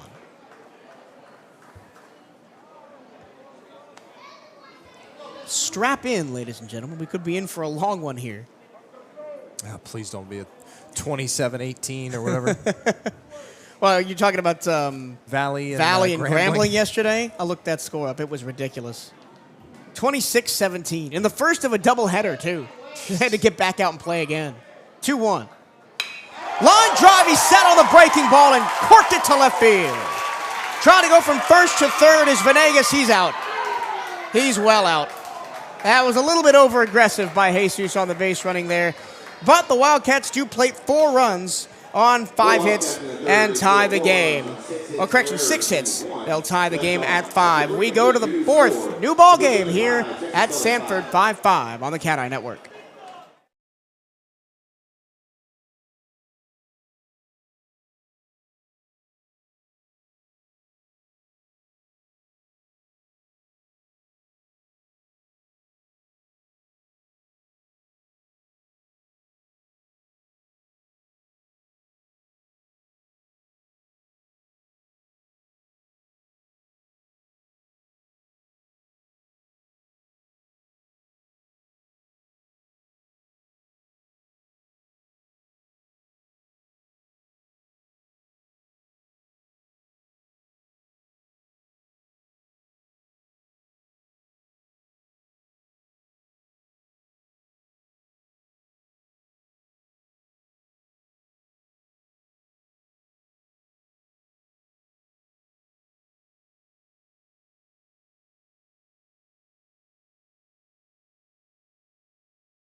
Brand new ball game here in Sanford as it's 5-5 as we go to the 4th. It'll be Carlos Jasmin's job to try and limit the damage as Texas Southern plated 5 runs on 4 hits in the 3rd.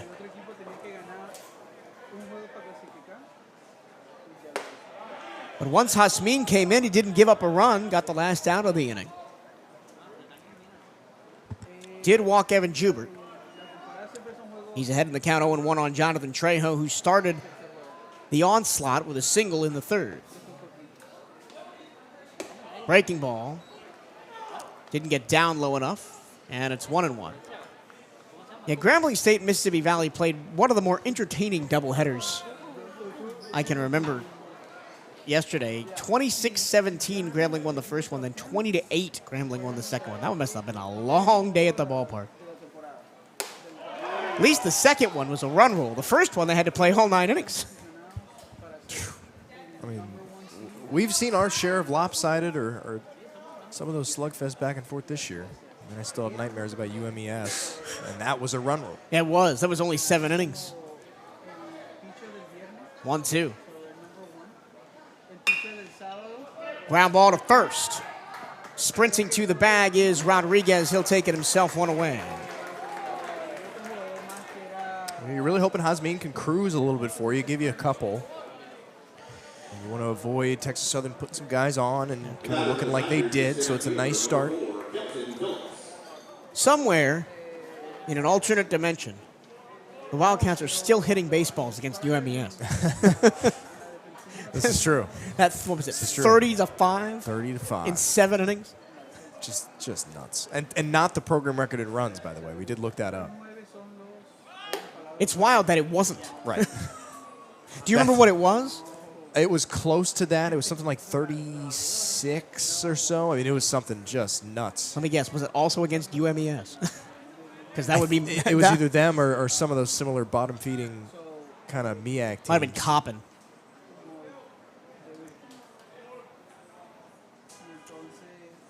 A ball and no strikes. Now 2 balls, no strikes to Kelton Phillips. 0 for 1 with a walk and a run scored. Flew out to center in the first, walked and scored in the third.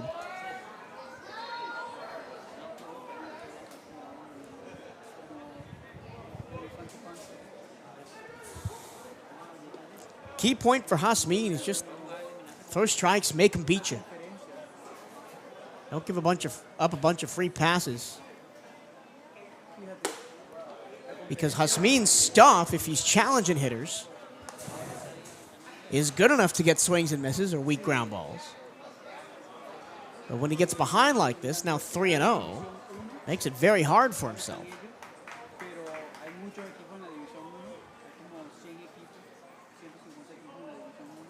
And there's a walk.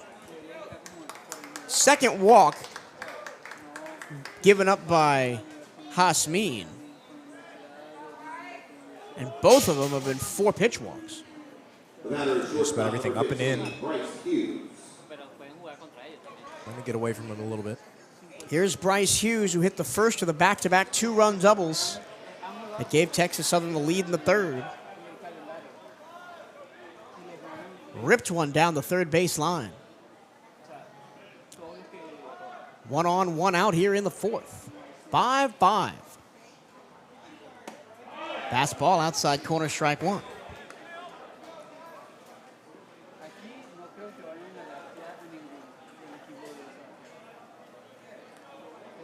So we're thinking that the Jackson State and Southern game may be canceled due to inclement weather. In that case, swing and a miss, 0-2. Texas Southern is locked to the 8th seed. They can't jump Southern, which they would have done with a win and a Southern loss. So now winning this game is even more important for the Wildcats, because if you drop to the 2, you're seeing Southern in the first game. And you know how much the bats of Southern gave the Wildcats fits in that series. Breaking for second, here's the throw. In time, got him! It's a senior showcase behind the plate for Irvin Escobar, and there's 2 away. I mean, just a really nice throw, perfect spot, perfect relay down there. We don't give Irv enough credit for that side of his game. He's done that a lot. He's got a good share of caught stealings over his career. He's got an arm back there. He's accurate with it. Nabs one there. Count 1 and 2 on Hughes. Hasmin trying to get out of the inning here. And And he does. Oh, just fouled. I thought that was a swing and miss. Yeah, big swing. Texas Southern, when they're hunting them, man, they swing. Yeah, I feel like the Wildcats swing hard. Texas Southern swings about as hard as any team you'll ever see. That's another one, just trying to launch one. So we'll do the 1-2 again to Bryce Hughes.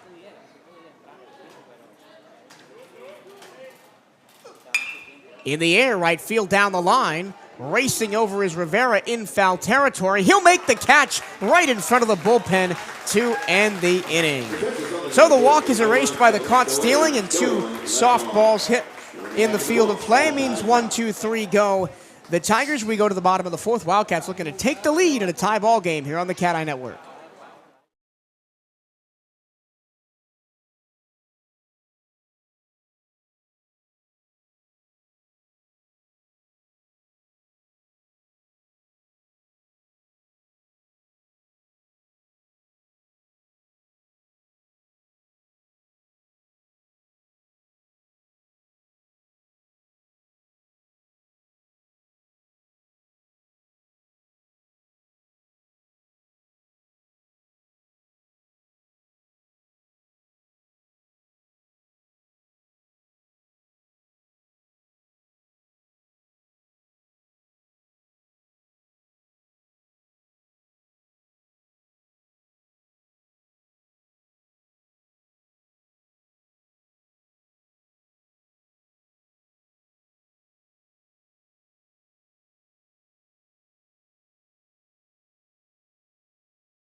Texas Southern makes their first pitching change of the ball game as we go to the bottom of the 4th in a 5-5 contest. Kjuan Brazil shows up again on the hill for Texas Southern. He pitched 1 inning in the Tiger win on Thursday night. He was the setup man. Pitched the 8th, shut the Wildcats down, nothing on 1 hit. Just 16 pitches, so not surprised he's back in. He's thrown the 2nd most innings on the team with 60 2/3 has Brazil, only behind Calvin McLennan. First pitch to Irvin Escobar. Ground ball towards the hole. Shortstop Hughes fields it on the grass. Throw to first, and it's dropped. And Escobar is safe. Yeah, Irv was beating that one out either way. Just another good example of what makes the guy who's hardest to strike out so much more than that, right? It's another ball that's not the prettiest in the world, but it gets it down. It makes it forces a tough defensive play. And again, he would have beat that out either way, even without the drop ball. He was there well ahead of time. Irvin Escobar, no shame to him, is probably the slowest player on this Wildcats starting lineup in terms of raw speed. But he still beat that out. And there's one on with nobody out. And here's Sergio Rivera, who singled and scored back in the 3rd. That was his first time up. And well, they don't seem to think he's that slow. It's hilarious. They're checking over it's on hilarious to me that they're throwing over for Irvin Escobar, who has 2 steals on the season. 2. And probably both of them were on ones where the catcher didn't even throw the ball over.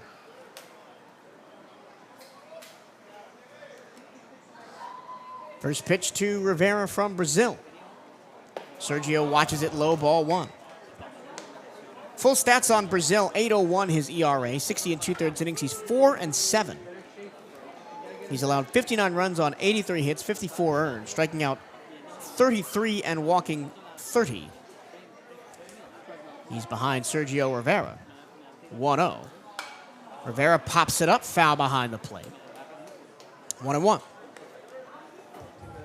Extra base hits allowed by Brazil, 16 doubles, 3 triples, 9 homers. He's thrown 6 wild pitches, 2 hit-by pitches. And he can go long through 105 pitches and 7 complete against Alabama State in a 4-3 win 3 weeks ago. Outside, 2-1. He has been their second starter for most of the year. But since Texas Southern really just wanted to get that first game win, they brought him out of the bullpen on Thursday for that setup job. 2-1 to Rivera. Sergio fouls it away, 2-2. And even though this is a pitcher the Wildcats have seen before, it's not a pitcher they've had success against. As the only one to get a hit against Brazil was Jeter Poyeto. And he's one of the few remaining stoppers at this point for Texas Southern. So you're one step closer to getting where you want to be, which is a lot like it was last night, which is batting practice against some of those back into that bullpen. I was talking to Brian Harvey last night after we beat up Calvin McLennan to the tune of 5 runs in the first before he got pulled. Here's the 2-2 to Sergio Rivera. Swing and a miss, and down he goes. And there's 1 away. And I said that if we get to the tournament and face Texas Southern again, I know McLennan's been the #1 pitcher for the Tigers. Do they throw him against us again after being rocked last night? It's one of those tough coaching questions, right? Do you ride with the guy that got you there, or do you play the matchups? Here's Daniel Figueroa now, who singled to right field. Just squeezed it through on a slow roller between Houston Flores. Ended up coming around on the 2 RBI double by Darrell Lee. Breaking ball way outside. 1-0. Edwin Sanchez is set to start for the Wildcats in Game 1 next Wednesday.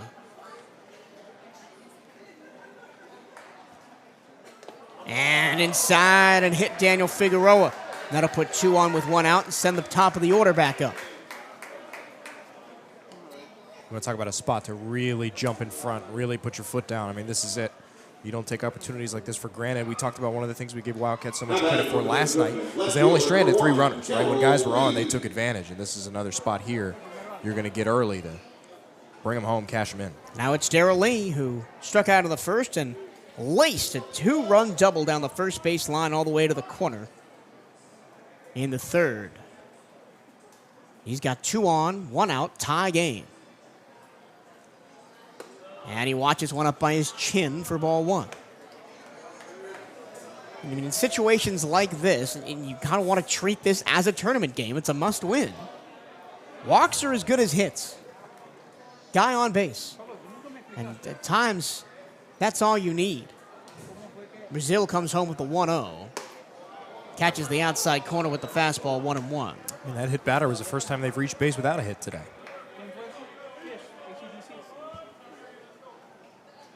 Wildcats didn't even walk much last night, even though they scored 16 runs. Most of their balls were put in play. Looking back to second against Escobar again. That, I don't know, I'm still kind of laughing internally that they're checking on Urban Escobar. Well, I mean, I think there's only maybe 3 guys, at most half a dozen in the whole SWAC that you should ever check on at second base. I mean, how many throwaways have we seen just trying to do that? That's a lazy one. Lee, high pop, right field, tracking back towards the wall. It is caught. The runners will advance to second and third, so a sacrifice fly for Darrell Lee puts Escobar on third and Figueroa on second, and there's 2 away for Andre Martinez, who had an RBI double down the third base line. back in the third, and then flew out to center field in the first. Another big spot for Andre. Well, on that play right there, that's the second time that Kelton Phillips has really been the hero there because the ball's been maybe hit towards the right field side, but the sun has really prevented the easy play out there. He's had a run, that one way down, otherwise might be the right fielder's ball, but kind of comes to save the day there. Lejeune was clueless on that one. Didn't know where the ball was.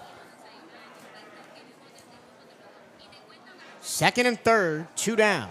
Martinez tried to whack at the breaking ball, taps it foul, 0-1.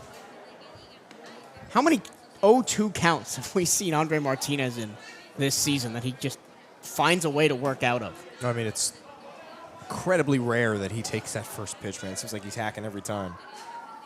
That time down low, 1-1. And they're trying to keep it low. And for a guy on the season with barely an above even strikeout to walk ratio in Brazil, 33 strikeouts, 30 walks, I appreciate being patient at the plate. The lefty deals the 1-1. Swing and a tapper right in front of the plate.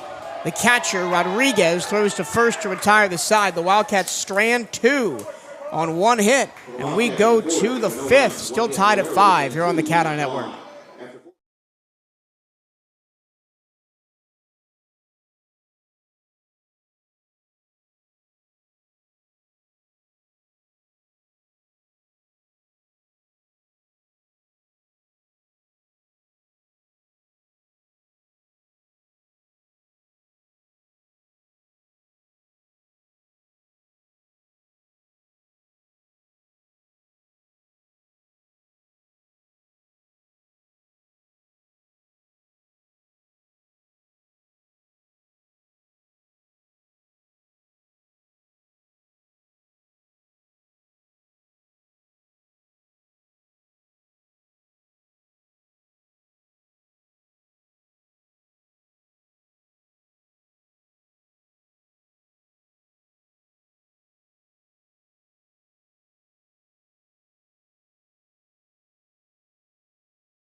Second baseman, number 2, Jaden Jones. Jaden Jones, who scored the 5th of the 5 Tiger runs in the 3rd inning, stands in to begin the 5th. Carlos Jasmin still on the bump for the Wildcats in this crucial final game of the regular season. A win for BCU means they are the SWAC regular season champions. A loss pushes them down to 2nd place and gives that title to FAMU.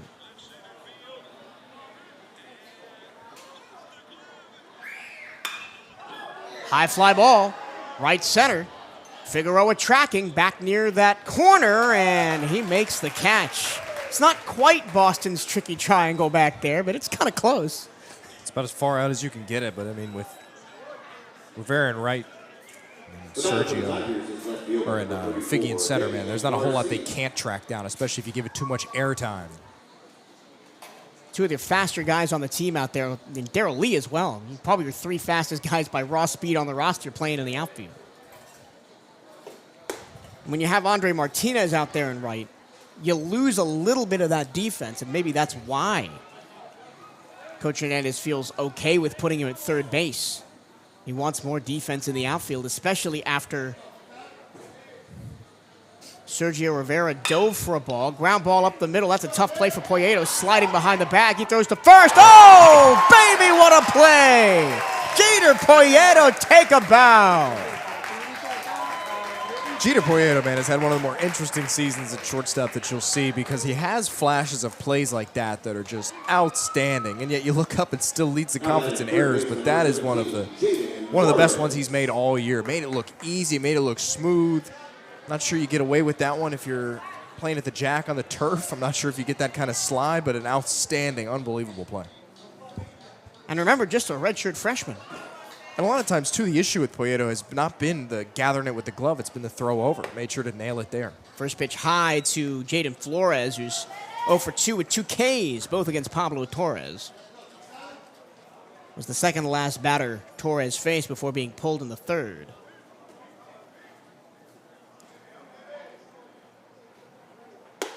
With Pablo Torres having some struggles as a starter, do you fear going into the tournament that you don't really have 3 great starting pitchers after you lost Tanner Bocabello? And, of course, with Joel Corey, didn't look great yesterday, but still coming back from that injury. 2-0, Hasmin to Jaden Flores. There's a strike, and it's 2-1. Well, I think the answer is, of course you do. But, I mean, how many other programs around this conference have 3 bona fide, made for, ready for a tournament run starters, right? And I mean, even look at Florida A&M, right? They lost their Friday night guy. Granger goes down, so they're in a similar spot. Up and in 3-1 to Hasmin. Been the issue with Hasmin. The only 2 base runners he's allowed have been 2 walks. 1 to Evan Jubert. 1 to Kelton Phillips. And he's in danger of getting away from Flores here, 3-1. Spiked it, ball 4.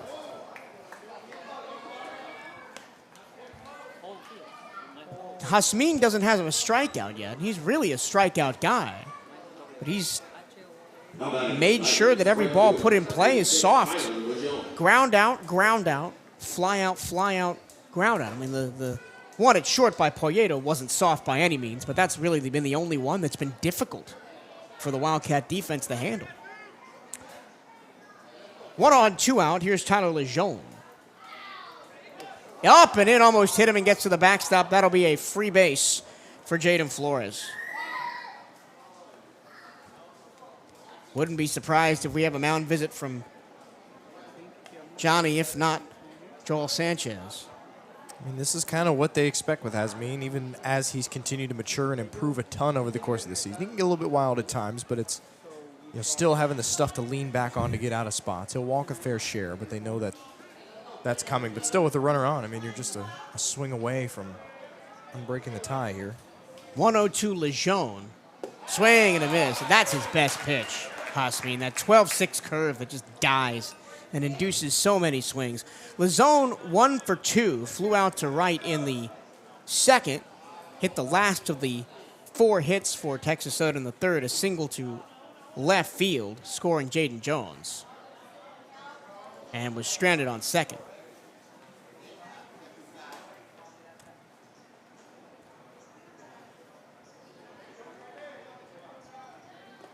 Down in the dirt, ball gets away. Going to third is Lejeune, and he tries, Flores, and he's there. 2 wild pitches. And just like that, Texas Southern has a man 90 feet away with 2 outs. And that's how the walks can come back to hurt you.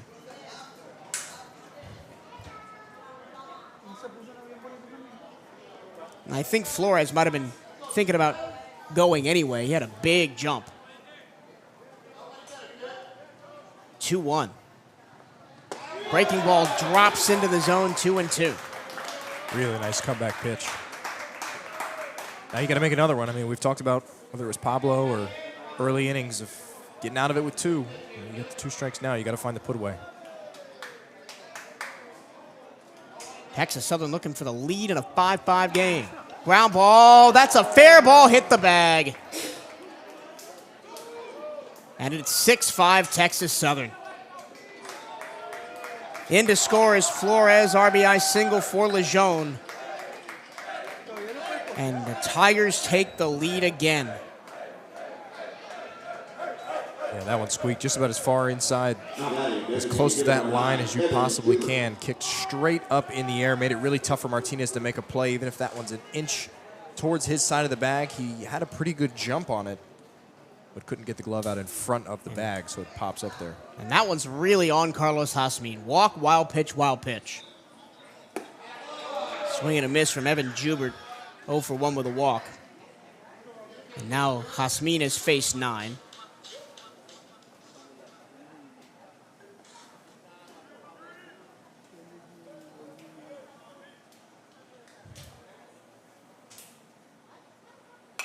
Fouled straight back, 0-2.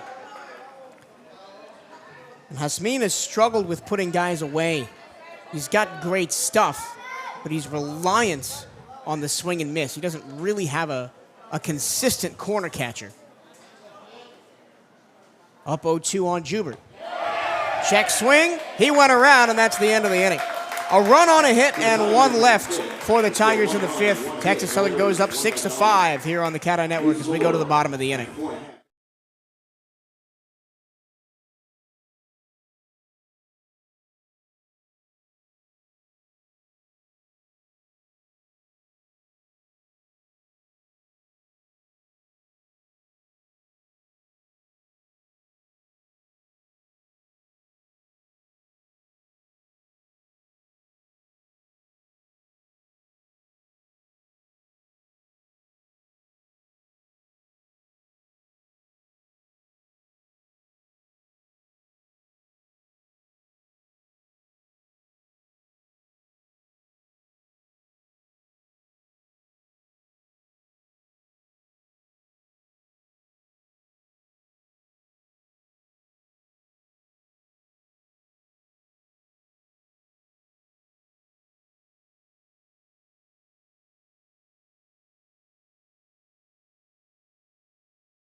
To the bottom of the 5th, the Wildcats find themselves in a familiar spot here.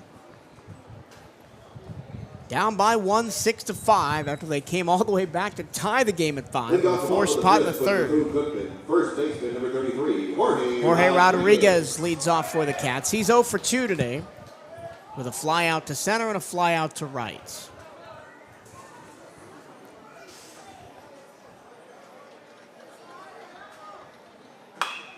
First pitch swinging, fouls it away.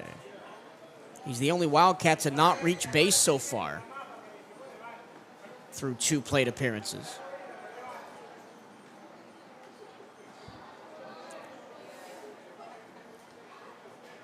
Rodriguez, one of 13 seniors celebrating their senior day today. Watches one low, 1-1. Jeffrey Gonzalez, Tanner Bocabello, Yo-Yo Diaz, Irvin Escobar, Daniel Figueroa, Marcos Gamboa, Sebastian Garrido, Sergio Rivera, Jorge Rodriguez, Aaron Schaefer, as that one came inside. And did it hit Rodriguez? No, it went behind him, so it's 2-1. Manny Sufrain, Peter Vasquez, and Jamie Villafane were all honored pregame. It does look like Jackson State's officially announced that that game with Southern's been canceled, won't be made up. 2-1. Caught the outside corner, 2-2.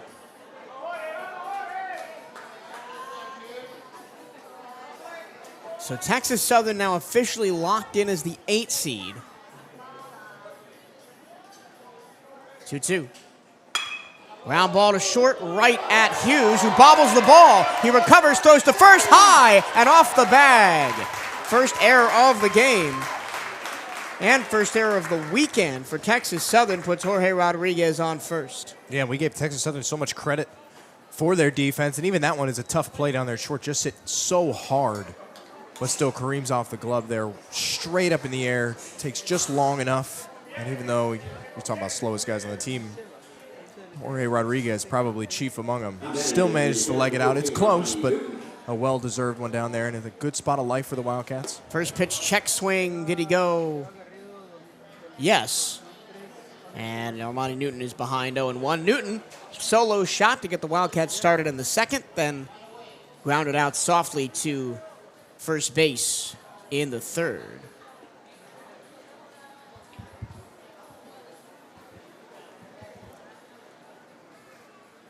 Long hold here. After the error puts Jorge Rodriguez aboard. Oh, boy. Newton shakes his head, steps out of the box after a big whiff on that breaking ball. I almost was about to say, now against the left-handed pitcher, you'd almost favor Armani Newton in this situation. Newton didn't face Brazil on Thursday night. Watches another slider out of the zone and low, 1-2. That's a tough take with how wide these strike zones have been today. Yeah, and Armani's not been afraid to go swinging after some of those at times, so a good take.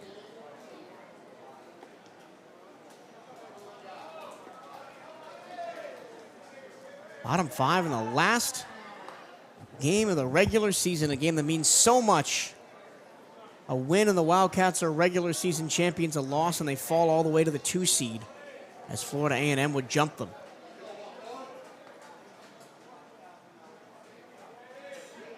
One, two. And a strike three as Newton was looking for a fastball and he got crossed up by a slider. And there's one away, and here's Jesus Venegas. Yep, behind now one, late decision, like you said. Already made up his mind. Here's another one, Venegas. Good AB last time up. You'd like to see him continue that. Put the ball in play twice, Venegas. Grounded out to short and had an RBI single in the third, but was caught trying to stretch from first to third on a single by Jeter Poyeto. That ended the third inning for the Cats. Fastball strike outside corner, 0-1. Texas Southern wants to win this game. They are throwing probably their second best arm on paper at you right now. If you can get through him, you got a decent shot. But you got to get through him. Venegas behind on that one. Pops it out of play. 0-2. Feels like a Venegas at bat doesn't start until he's down 0-2 many times. We don't have the numbers on how many 0-2 counts he's found himself in this year. And it's not always the free swinging, but he finds himself down in holes a lot.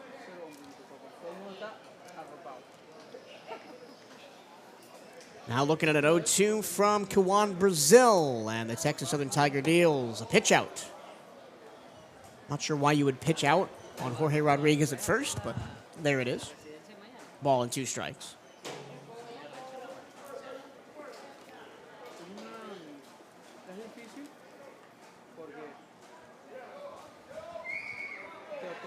Brazil from the stretch. Soft tapper to the left-hand side. Brazil goes to first in time. Essentially a sack bunt moves Rodriguez to second. And there's 2 away, and here's Jeter Poyeto, 1 for 2 with a single in the third. Now batting for VCU, shortstop number 2, Jeter Poyeto. And if the Wildcats go long without getting to Brazil, the frustration will start to mount, especially if they fall further behind than the current 6-5. And it is also really hot out there today. I haven't mentioned it yet. 95. And not a ton of wind. Fastball, slider outside corner, 0-1.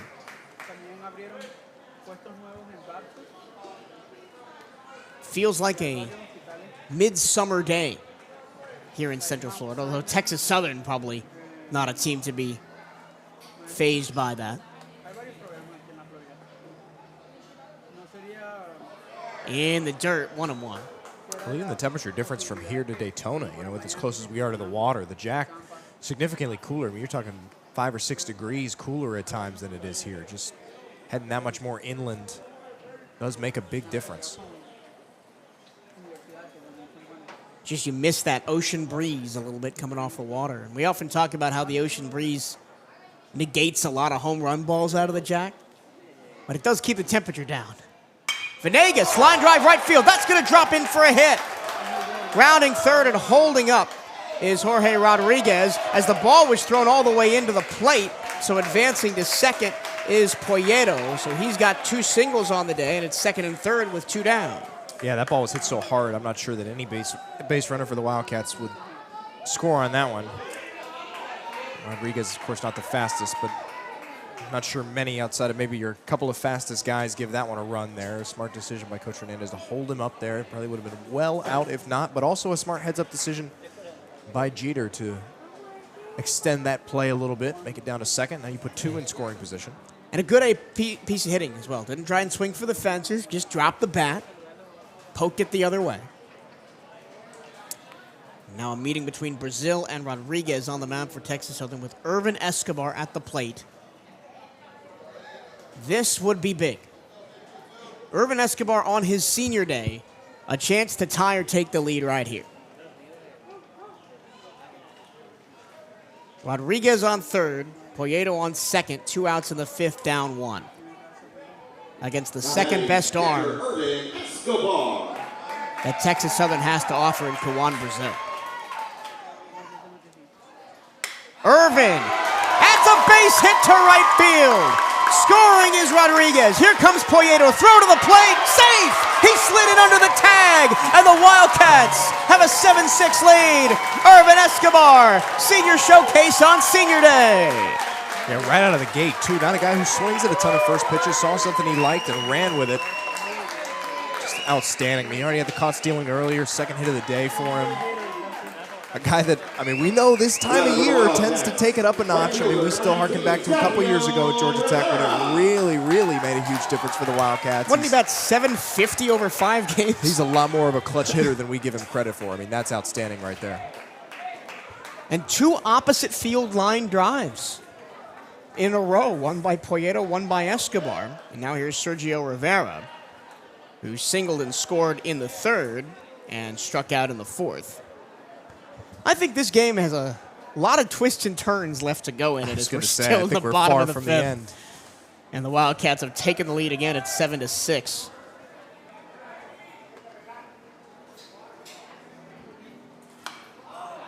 Turned on it and popped it up behind the plate. That will go over the roof. And in fact, hit the roof right above our head. So it's 0-1 on Rivera, who had a really nice piece of hitting last night. That's RBI double down the 3rd baseline. Hit the wall on the fly. Just mashed it.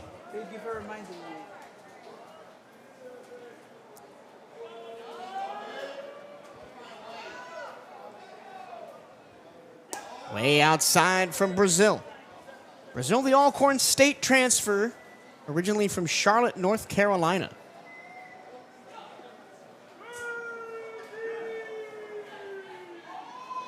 In an inning where Bryce Hughes over at short committed the first error for Texas Southern on the weekend.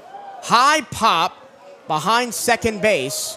Converging is Jones and Hughes, and it'll be Jones to make the catch to end the inning. 2 runs, 2 hits, an error, and 1 left. And the Wildcats take the lead 7-6 as we go to the 6th here on the CatEye Network.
Catcher number 8, Elijah. The game continues to seesaw back and forth. The Wildcats plate 2 in the bottom of the 5th to take the lead. Now we go to the 6th.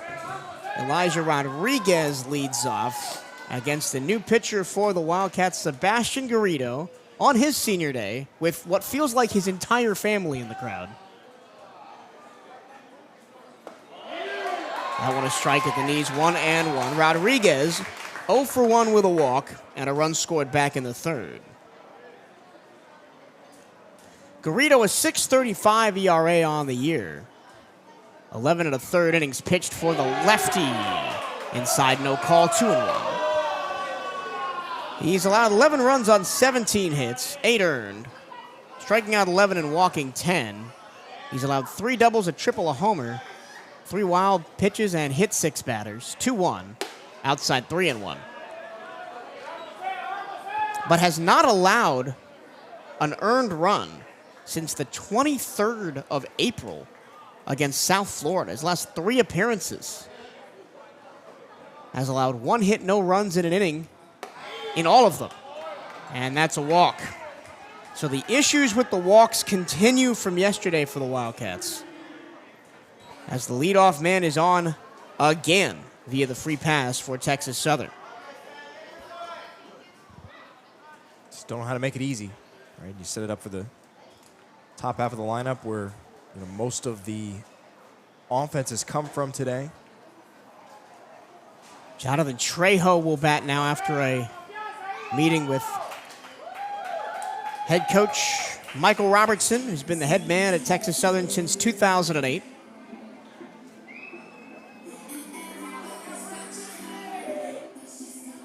Sebastian Garrido's family all here today, all in custom-made white shirts with 43 on the back and a Venezuelan flag on the sleeve and his name on the front.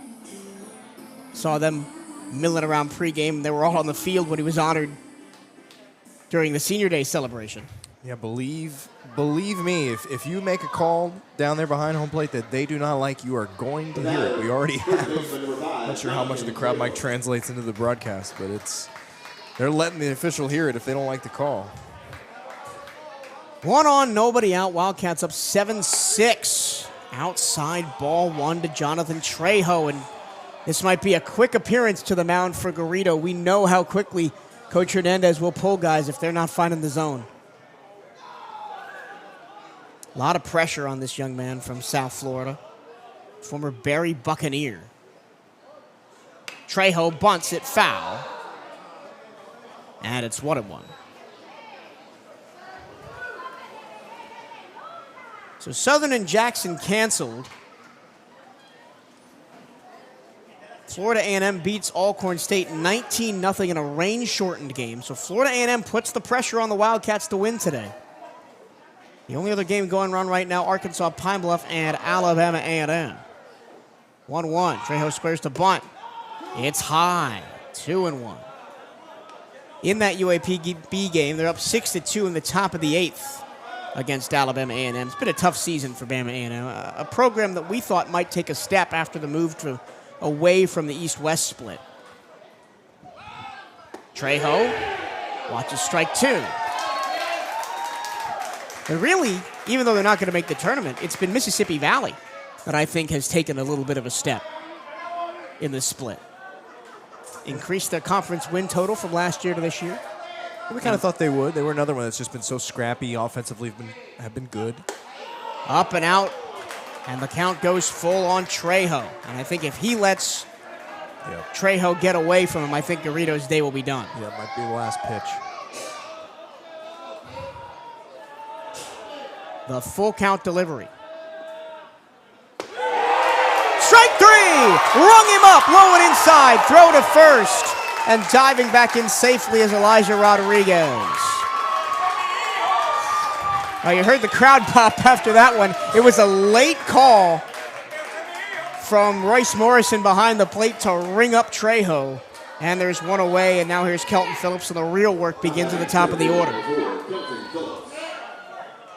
I thought that Elijah Rodriguez was off the base for a minute, that he was somewhere else, but he's tying his shoelaces behind the umpire down the first baseline, and I missed it. Now, does that give Sebastian Garrido a little bit of life?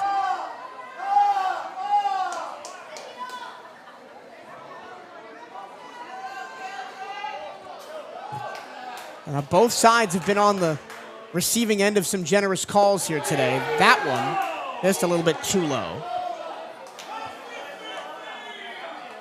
We saw both Irvin Escobar and Sergio Rivera strike out for the Wildcats on some dubious check swing calls. There's a strike fastball outside corner.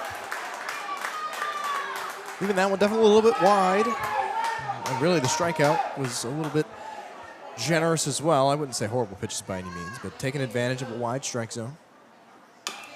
Chopper foul towards the TSU dugout, 1-2. Another big spot.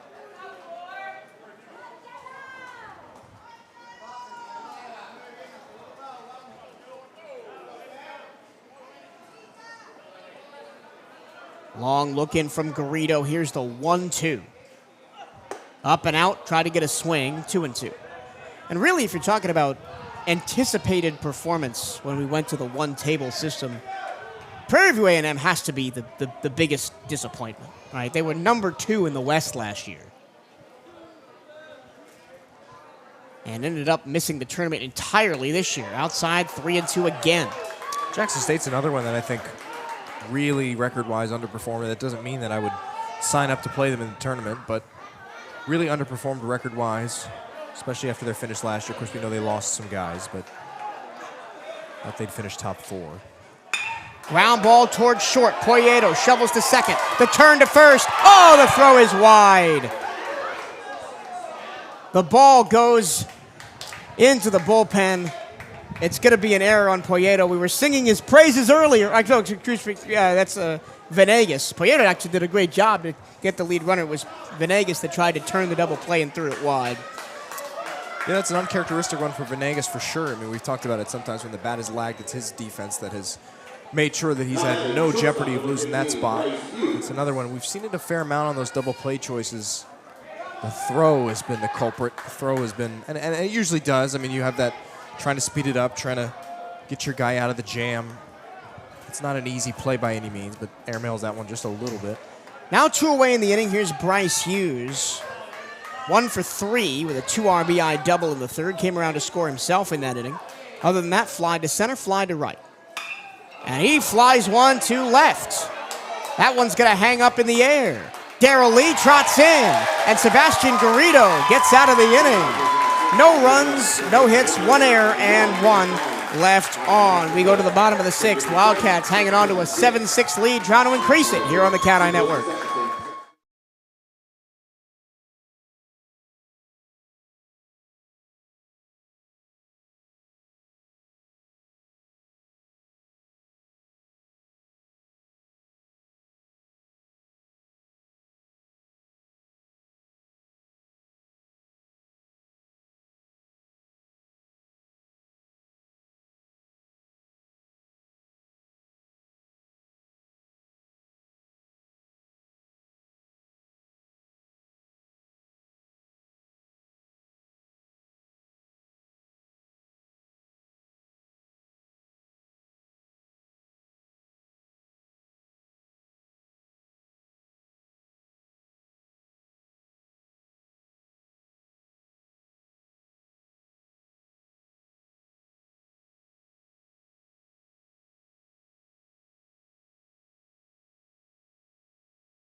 Daniel Figueroa will lead things off for Bethune-Cookman here in the bottom of the 6th. Wildcats up 7-6 in a wild seesaw battle last game of the season against Texas Southern. Sebastian Garrido got the Tigers to go scoreless in the top of the inning. The Wildcats looking to pounce here against Kiwan Brazil, who got through his first inning of work clean but allowed 2 in the 5th. That one pops out of the glove of Rodriguez behind the plate. It's ball 1. As it stands right now, Bethune-Cookman would win the SWAC, Florida A&M 2nd, Alabama State 3rd, Pine Bluff 4th, Grambling State 5th, Jackson 6th, Southern 7th, Texas Southern 8th are your 8 playoff teams. Wide strike outside corner, 1-1. Prairie View misses 2 games back on the win side at 13 and 14. Valley, Bama A&M, and Alcorn also miss. There was a time when we thought Mississippi Valley might be hunting around there in the bottom end of that playoff, but a rough finish to the season. They lost 8 of their last 10.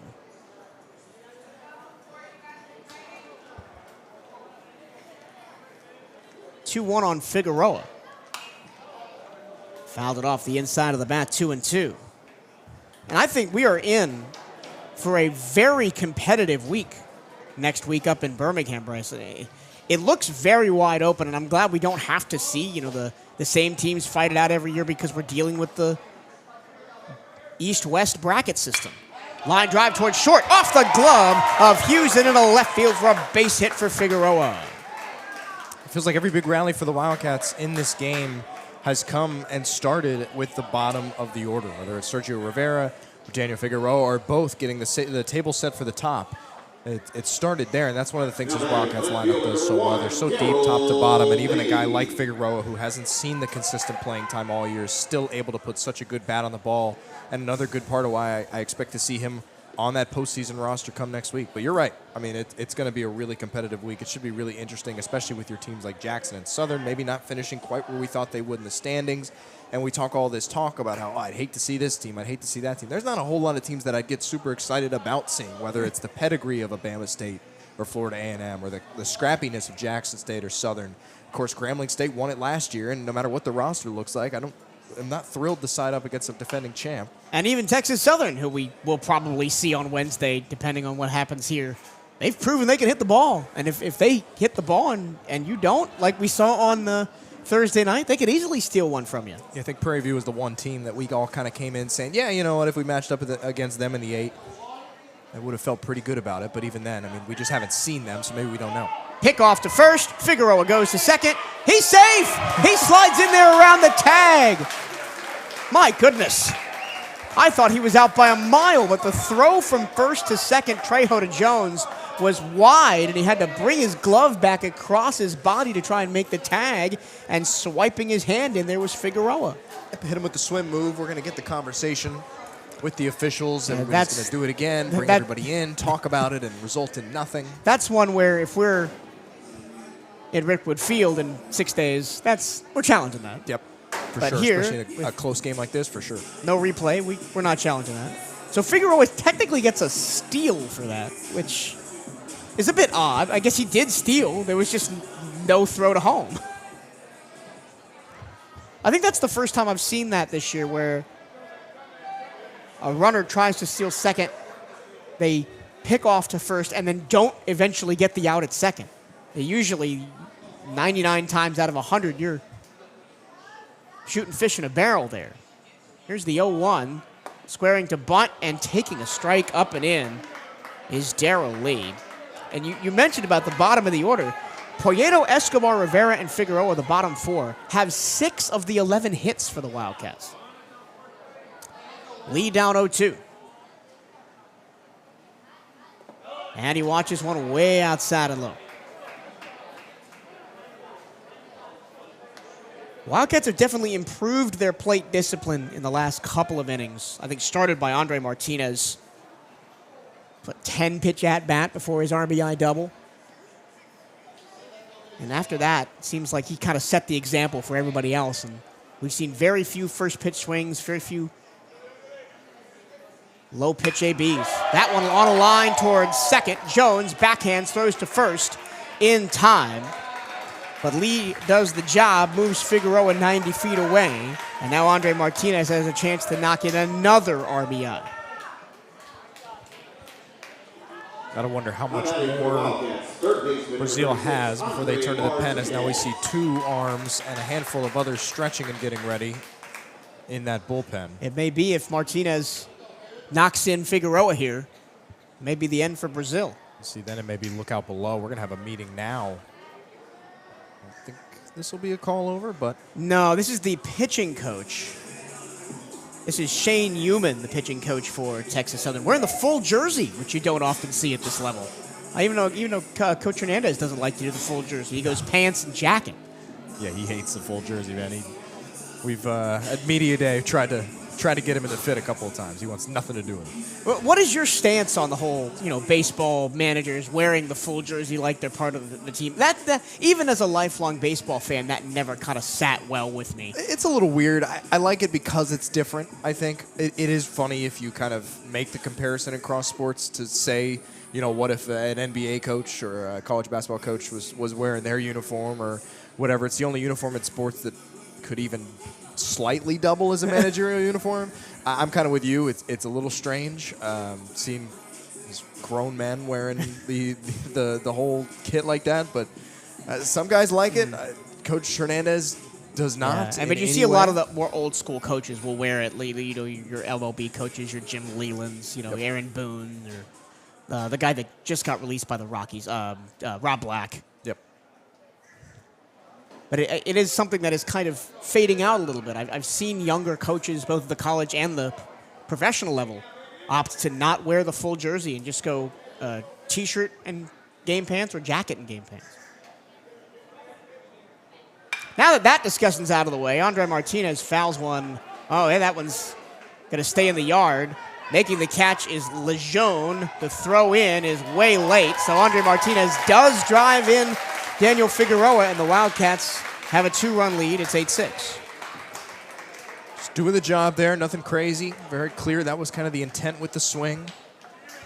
I don't know that 2 runs guarantees a win by any means at this point. You'd like to put a little bit more cushion, but again, you took care of business there. With less than 2 outs and a guy on third, you're just trying to put the ball in the air to the outfield every time. Yep. Especially with the guy with the speed of Daniel Figueroa. And it was even a kind of a half-hearted throw in by Lejeune. Swing and a miss by Jorge Rodriguez. He's one of the only Wildcats without a hit tonight. Reached on the error in the 5th, ended up coming around to score. Other than that, fly out to right and center. And he's down 0-2 after being way early on that changeup.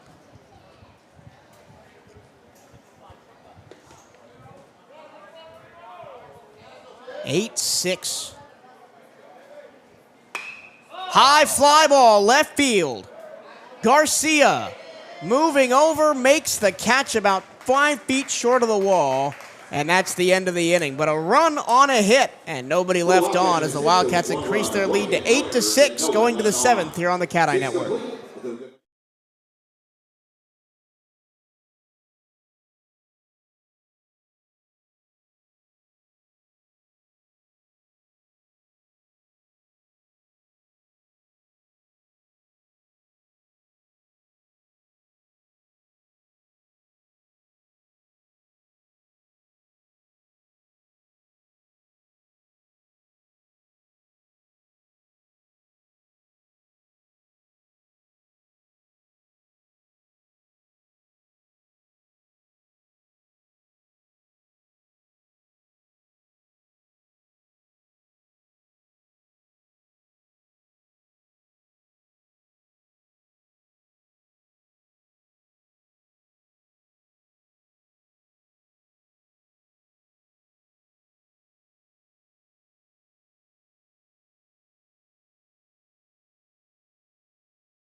After an adventurous first inning on the mound, Sebastian Garrido tries to settle in here in the top of the 7th.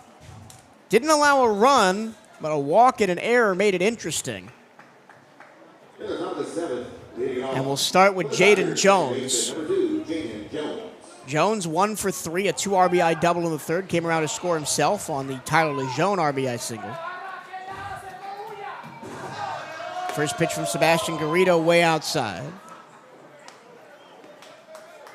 Jones, Garcia, Flores, the first 3 due up in the inning for Texas Southern. They trail the Wildcats 8-6.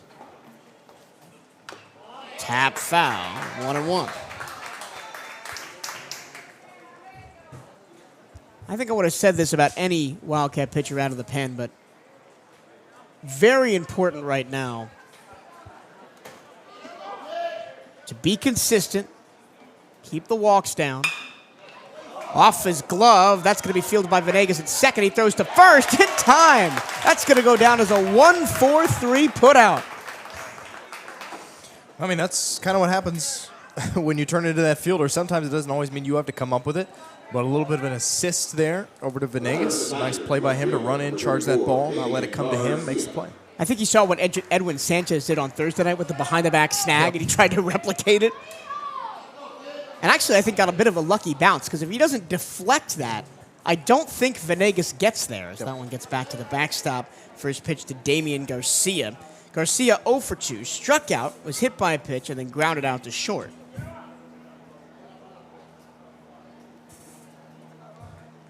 If you wanted an example of just how springy the concrete wall behind home plate is, that ball was wide and bounced all the way back into play off the pitcher. Fastball outside, 2-0. Garrido to Garcia. And Coach Hernandez now signals down to the bullpen to get ready. 2-0. Down Broadway, strike one.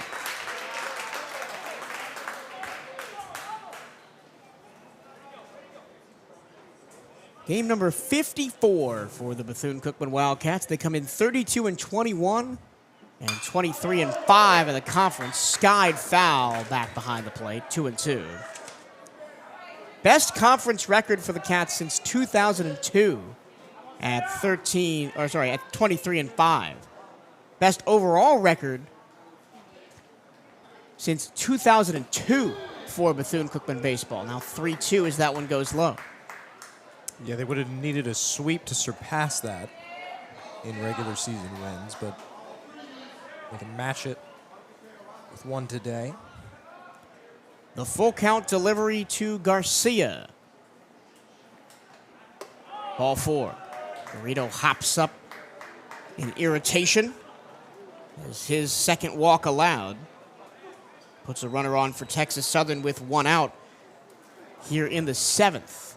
And here comes Coach Hernandez to relieve Sebastian Garrido of his duties. So he got his senior day appearance on the mound, got out of a tough scenario in the 6th, but the command really just wasn't there for Sebastian today. You wonder who you turn to now. Do you go to somebody like J.C. Zambrano, who has been consistent throughout the year but has struggled recently? Do you go to someone like maybe Carlos Rosas, who only threw a third of an inning on Thursday? This is certainly an interesting decision here. There's plenty of guys, and I know there'll be plenty of guys behind whoever comes in who can still come out of relief. I mean, for Garrido, a lot of times serviceable is all you need in the tournament, right? You don't need anybody to shut everybody down. It doesn't even look like we're going to make a change yet. So potentially one last opportunity here for him to get out of it. I'm looking down the roster of guys that haven't pitched this weekend. Isaiah Ducassi is someone who had a really good outing last time he pitched against Stetson and couldn't get a look.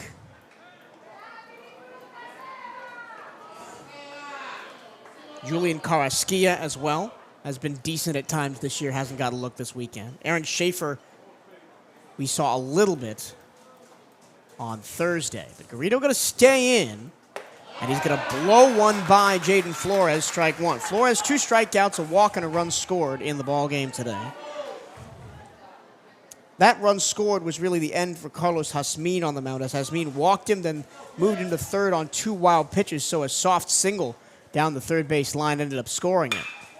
That one is launched out to deep left field, and it is off the wall. And it bounces away from Lee. Trying to score all the way from first is Garcia. Here's the relay throw just late. And it's an RBI double for Jaden Flores, and it's 8-7. He probably would have been able to save the run if it weren't for that bounce off the wall. Something that not quite as used to, not playing with the concrete walls out there at the jack. So that one kicks so far away from Lee and even from Figueroa trying to back up in center. They'll have to run it down. It results in the run, but we said it. We never really felt like it was safe with just the 2 runs. Still might have to have some more in the bats to finish this one out. But you still have a chance to get out of it here. Here's Tyler Lejeune, 2 for 3 with 2 RBI singles. Scored Jaden Jones in the 3rd. Scored Jaden Flores in the 5th. Outside ball 1. This is a big confidence look maybe for Sebastian Garrido, leaving him in, maybe trying to find some senior day magic here. Off the bat from Garcia, I thought that was gone. Ended up being an RBI double. Tying run on second. High fly ball center field. Figueroa has the measure of it. And a great throw in from Figueroa to keep Flores on second, and there's 2 outs. Oh, that's a really great result there. Keeping the runner on, too, is extra little benefit. Now you're just 1 pitch away from getting out of it with the lead. That's important. Here's Evan Jubert. 0 for 2 with a walk. Flied out to right in the 3rd, struck out in the 5th, walked in the 3rd. Was up twice in the 3rd, led off that inning. He puts it in the air to right field. That's a long run, and it is off the wall on a fly. Rivera can't get there, and we are tied at 8 as Evan Jubert comes into second to replace Jaden Flores, who scores. And because it's 2 outs, Flores going all the way hurts you a little bit. Martinez played the bounce off the wall really well, just hung up so long and really had no choice with the runner already going. So 2 balls that have hit the wall on the fly, and now here's the second visit from Coach Hernandez. That'll be the end for Garrido as we are tied at 8. Oh, my goodness. The Wildcats can't get away from Texas Southern here.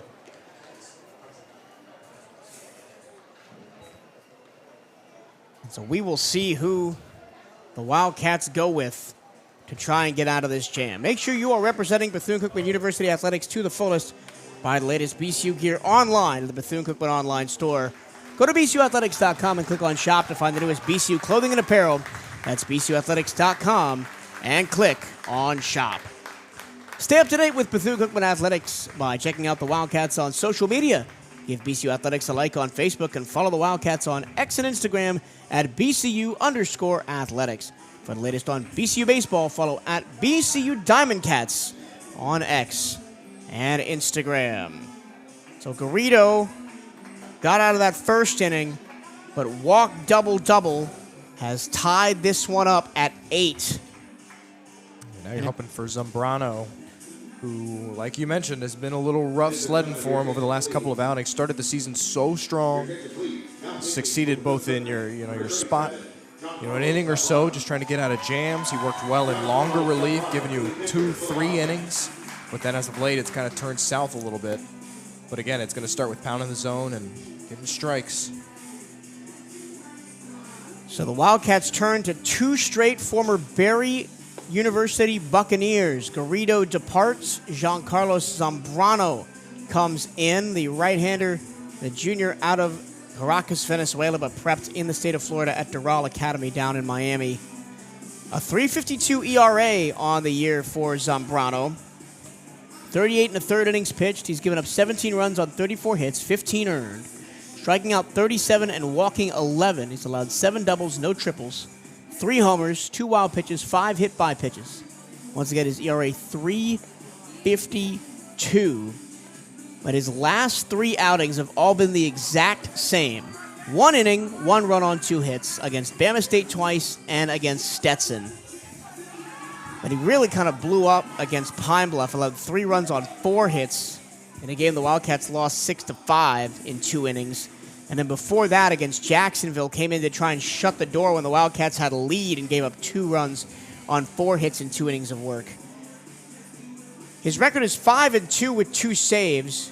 Was responsible for the loss last time out at Stetson. His 2 saves were back right at the beginning of the season against UMass and against Florida Gulf Coast in the first 5 games of the year. And his job is to try and get the Wildcats to the bottom of the 7th at 8-8 instead of looking at another deficit for the 3rd time in the game.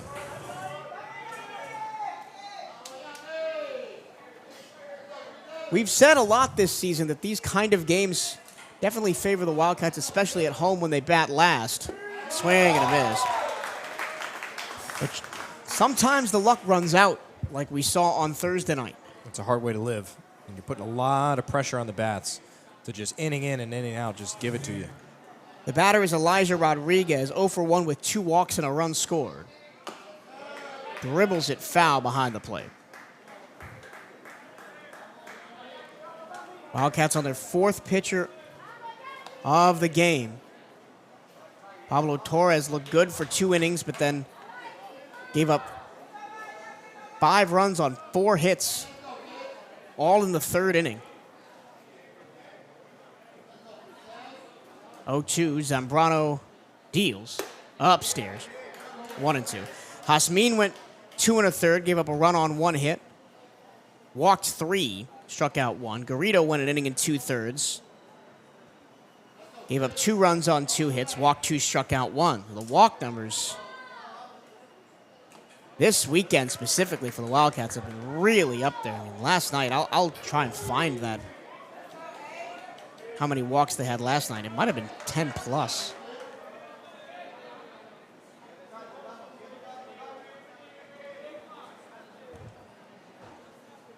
Zambrano looking to get out of the inning here, the 2-2. Swing and a miss. On the breaking ball, down goes Rodriguez, but 2 runs on 2 hits and 1 left, and we are tied at 8 going to the bottom of the 7th here at the Sanford Memorial Stadium. Time to stretch here on the CatEye Network.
The long and winding road of this baseball game continues. Texas Southern plates 2 in the top of the 7th to tie the game at 8, and now the Wildcats have a new pitcher to deal with in the form of Isaac Garcia, the senior from Pearland, Texas, the transfer from Galveston College.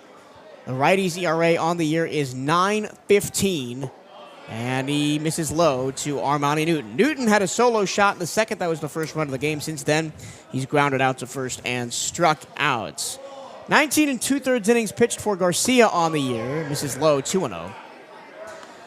He's allowed 22 runs on 26 hits, 20 earned. Striking out 14 and walking 14. He's allowed 2 doubles, no triples, 1 homer, 7 wild pitches, and 6 hit by pitches. Again, his ERA 9.15. Inside corner strike 1, 2-1 to Newton. And it kind of feels like the stat line of a lot of these other pitchers for Texas Southern. They're all kind of in that 7, 8, 9, 10 range for the ERA. Ground ball towards short. Fielding on the grass is Hughes. He makes the play, and there's 1 away. And the Wildcats jumped on him to the tune of 16 runs yesterday, but outside of that big inning, the 6th, where they scored 10 runs, the offense has kind of been fits and starts all weekend long. Well, when a lot of these inflated ERAs come from a control issue, especially with these former West teams. A lot of guys can't find the strike zone. You have to be patient. You can't go swinging at first or second pitches consistently. I like that. Jesus Venegas way ahead of the breaking ball. Maybe didn't know that Garcia had a breaking ball because all he threw Newton was fastballs. That's why it's important, especially against the new pitcher, to take one. See what he gives you. That time he bounces it to the plate, 1-1. Especially a definite pitch to contact guy. Only 14 strikeouts and 14 walks in 19 2/3. And a lot of his appearances go under an inning.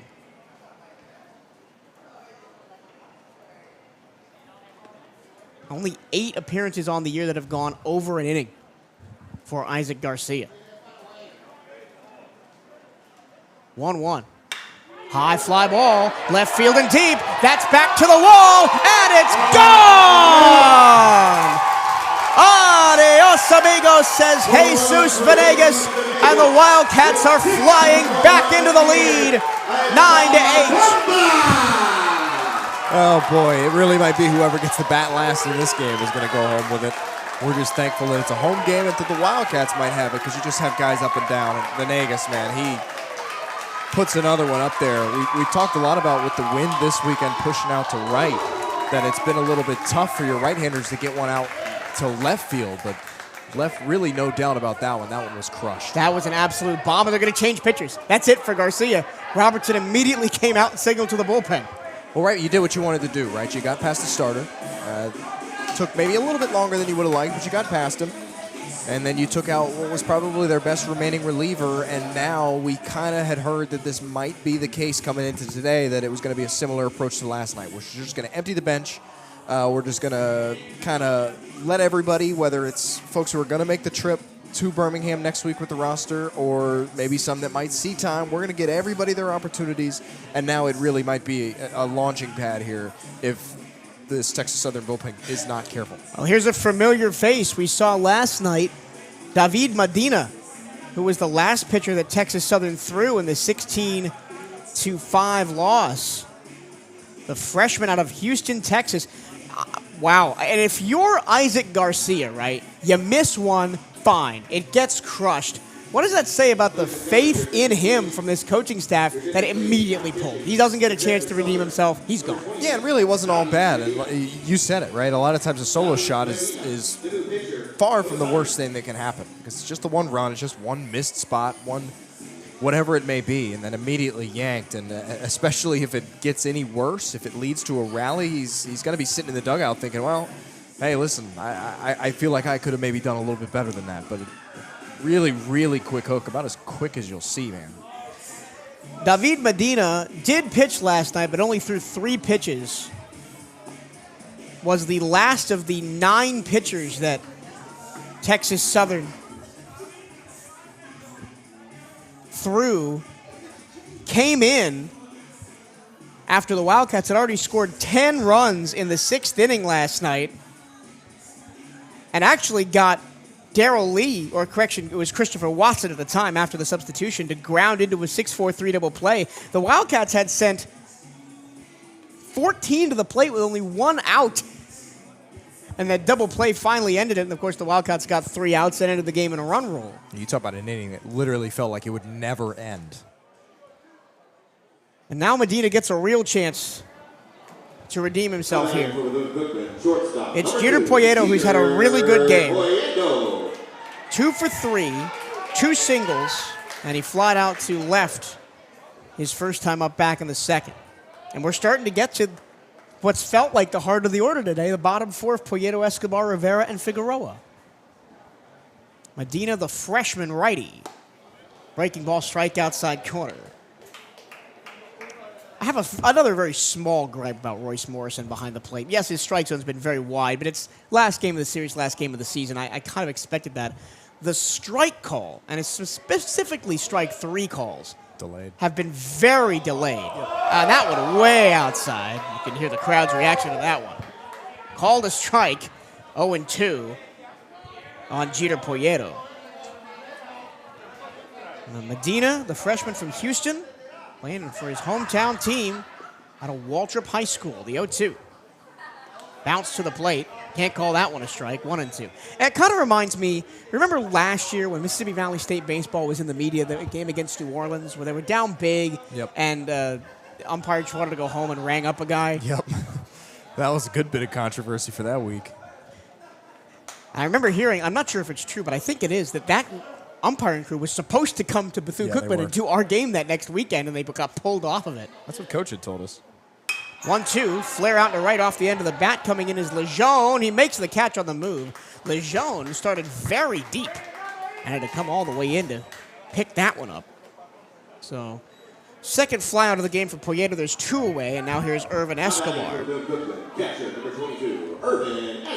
Escobar 2 for 3, struck out of the 2nd on a dubious check swing call, then singled to left of the 4th, and singled to right, RBI style, scoring Jorge Rodriguez and Jeter Poyeto in the 5th. Watches one low, ball 1. Once again, the Wildcats lead by 1. You feel that like that's not enough with 9 outs to get. 6 outs to get. We're on the bottom of the 7th. 1-0. He puts it in the air towards left field. That's going to stay in the yard. Garcia puts it away. That's the end of the inning.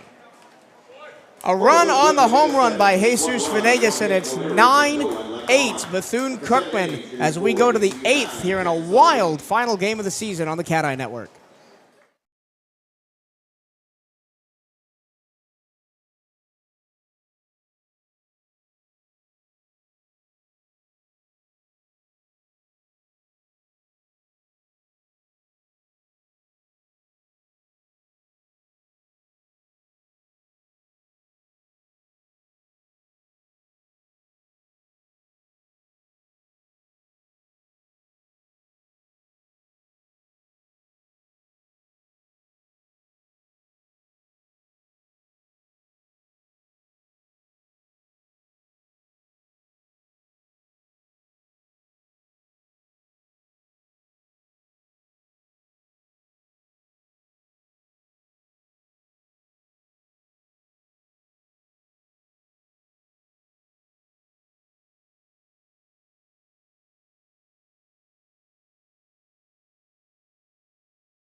Wildcats with the lead, 9-8 as we go to the top of the 8th.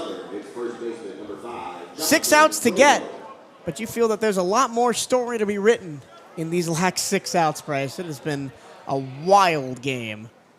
The kind of game, as Zambrano deals a strike to Jonathan Trejo, that I think we kind of thought all 3 of these games might be. This one has lived up to the billing. Chopper back up the middle. Charging is Poyeto. On the move, a bullet throw to first. And there's one away.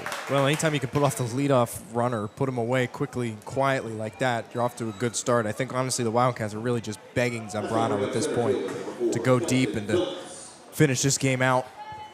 You really don't want to have to go back into that bullpen with as much uncertainty as there's been back there today. Here's Kelton Phillips. No hits on the day for Phillips as he takes a strike inside corner, but he's been on base 3 times, 2 walks, and reached on an error.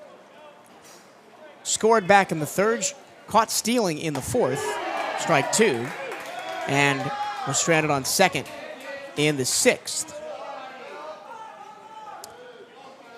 0-2. Off the end of the bat, soft flare, leaping to get it is Venegas. And there's 2 away. I think Jesus Venegas may have made that look a little more difficult than it actually was. Yeah, I'm not even sure he had to jump, but just kind of keeping his body in front of it. Nice and easy, kind of hit right at him. Might have to take one little step. Now 2 away, here's Bryce Hughes. Hughes started the scoring for Texas Southern in the 3rd. A 2 RBI double down the 3rd base line, scoring Rodriguez and Trejo. And at that point, tied the game at 2. Line drive bounces off the glove of Martinez at 3rd, and he's going to be safe. Yeah, I almost thought you'd have another line drive out, but Martinez couldn't quite corral that one. Yeah, we'll give that a single. One. It's hit so hard. It's hard to really dock him. Kind of just had to throw the glove in the general direction in this case. Doesn't really go his way, but I think at that point you might take that and instead of him missing it and having it roll to the wall with Bryce Hughes' speed, he might be standing on 3rd right now. He had the inside the park home run back on Thursday. And he's 2nd of the SWAC in steals behind Jordan McClatty of Jackson State with 44 on the year, Hughes. Texas Southern hasn't stolen a ton this weekend. And there's been plenty of caught stealings from Wildcat catchers as well. And it's not just Irvin Escobar that's great at that. It's up and down the roster. I mean, Rodriguez, even Jose Fernandez, who's your 3rd choice catcher back there, still has a cannon. Strike down the middle. First pitch to Jaden Jones after a couple of pickoff attempts.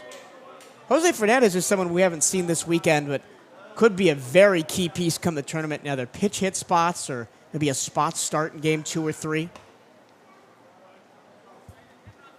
Just goes to show you how deep this Wildcat team is when a couple of preseason all-SWAC guys, Sergio Rivera and Daniel Figueroa, haven't found a ton of playing time. Rivera, just in the last 10, 15 games, has really cemented himself as an outfield starter.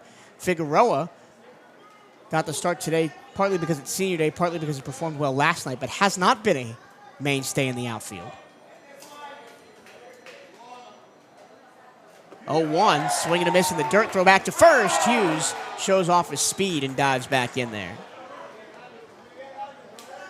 How do you feel about the all-maroon with the gray pinstripes for Texas Southern? It's unique. It feels like the worst choice ever on a day like this. I mean, they're from Texas, so they get it, but they all black on Friday, which I'm boy. Like, oh.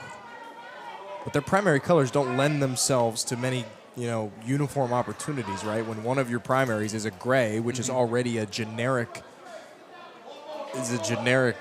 baseball uniform. It's you don't have a whole lot of options. 0-2.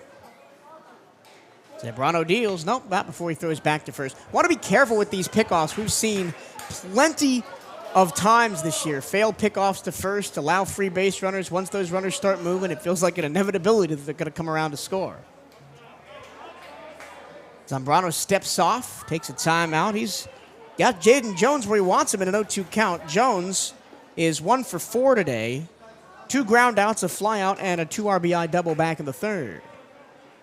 0-2. Pitch out. Trying to get Hughes leaning.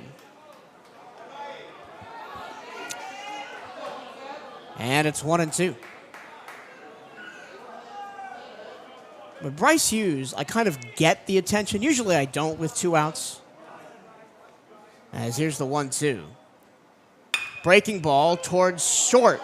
They throw to second in time. And a nice stretch by Venegas to make the play on a high throw by Poyeto. So Zambrano does the job.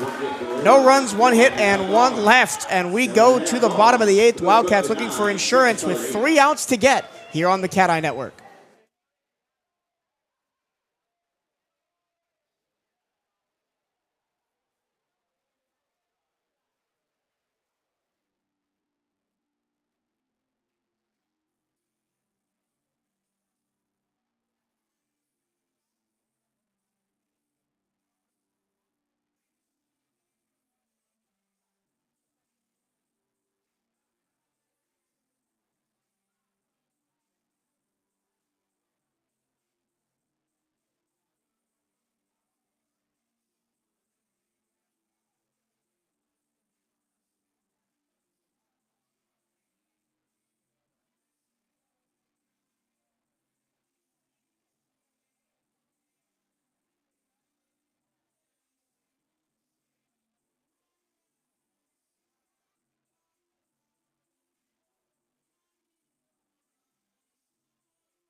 Potentially last chance for Bethune-Cookman to add some insurance runs as we go to the bottom of the 8th. The lead is 9-8. The difference in the game right now, the Jesus Venegas solo shot in the 7th off Isaac Garcia. David Medina, as he did last night, came in and got 2 quick outs to get out of the inning. And now Medina will face Sergio Rivera.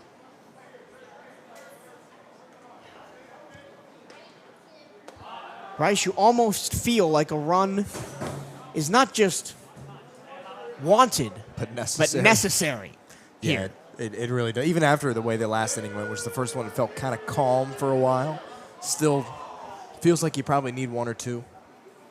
Rivera, pop-up, center field, sending Phillips back. He's tracking to the wall, makes the catch while backpedaling, and there's 1 away.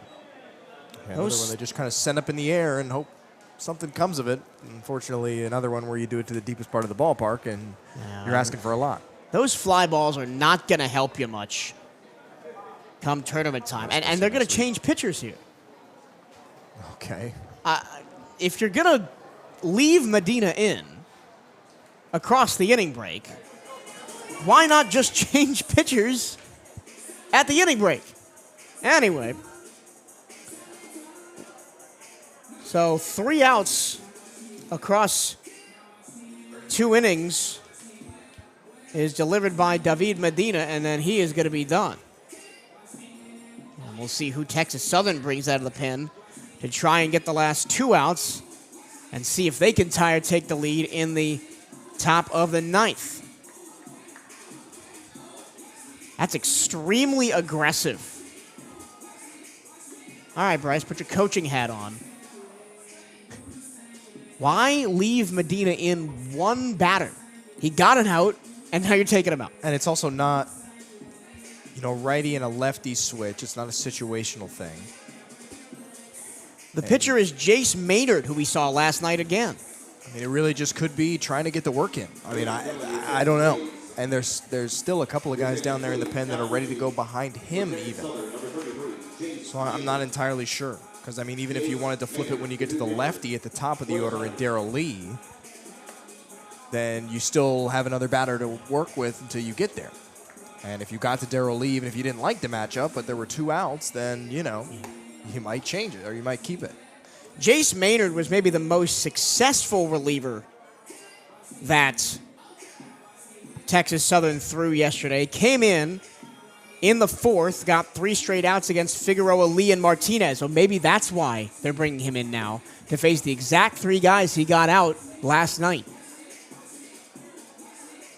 I guess so. I mean, credit to them for still trying to hang around here. I mean, they've been aggressive. They haven't conceded the game by any means on either side of the ball.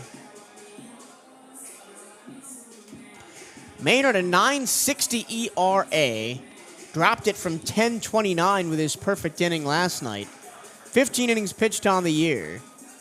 He's allowed 16 runs on 21 hits, all earned. Striking out 7 and walking 8. He's allowed 3 doubles, no triples, a homer, 1 wild pitch, 2 hit by pitches. Only threw 8 pitches to get those 3 outs against Figueroa, Lee, and Martinez last night in the 4th inning. High leverage situation for the junior from Dickinson, Texas, and the transfer from Mountain View Community College. 1 away, bottom 8. Wildcats by 1, looking for some insurance. Here's Daniel Figueroa. He's been on base all 3 times today. 2 singles to left, 1 in the 3rd, 1 in the 6th, then a hit by pitch in the 5th. Both times he singled, he has come around to score.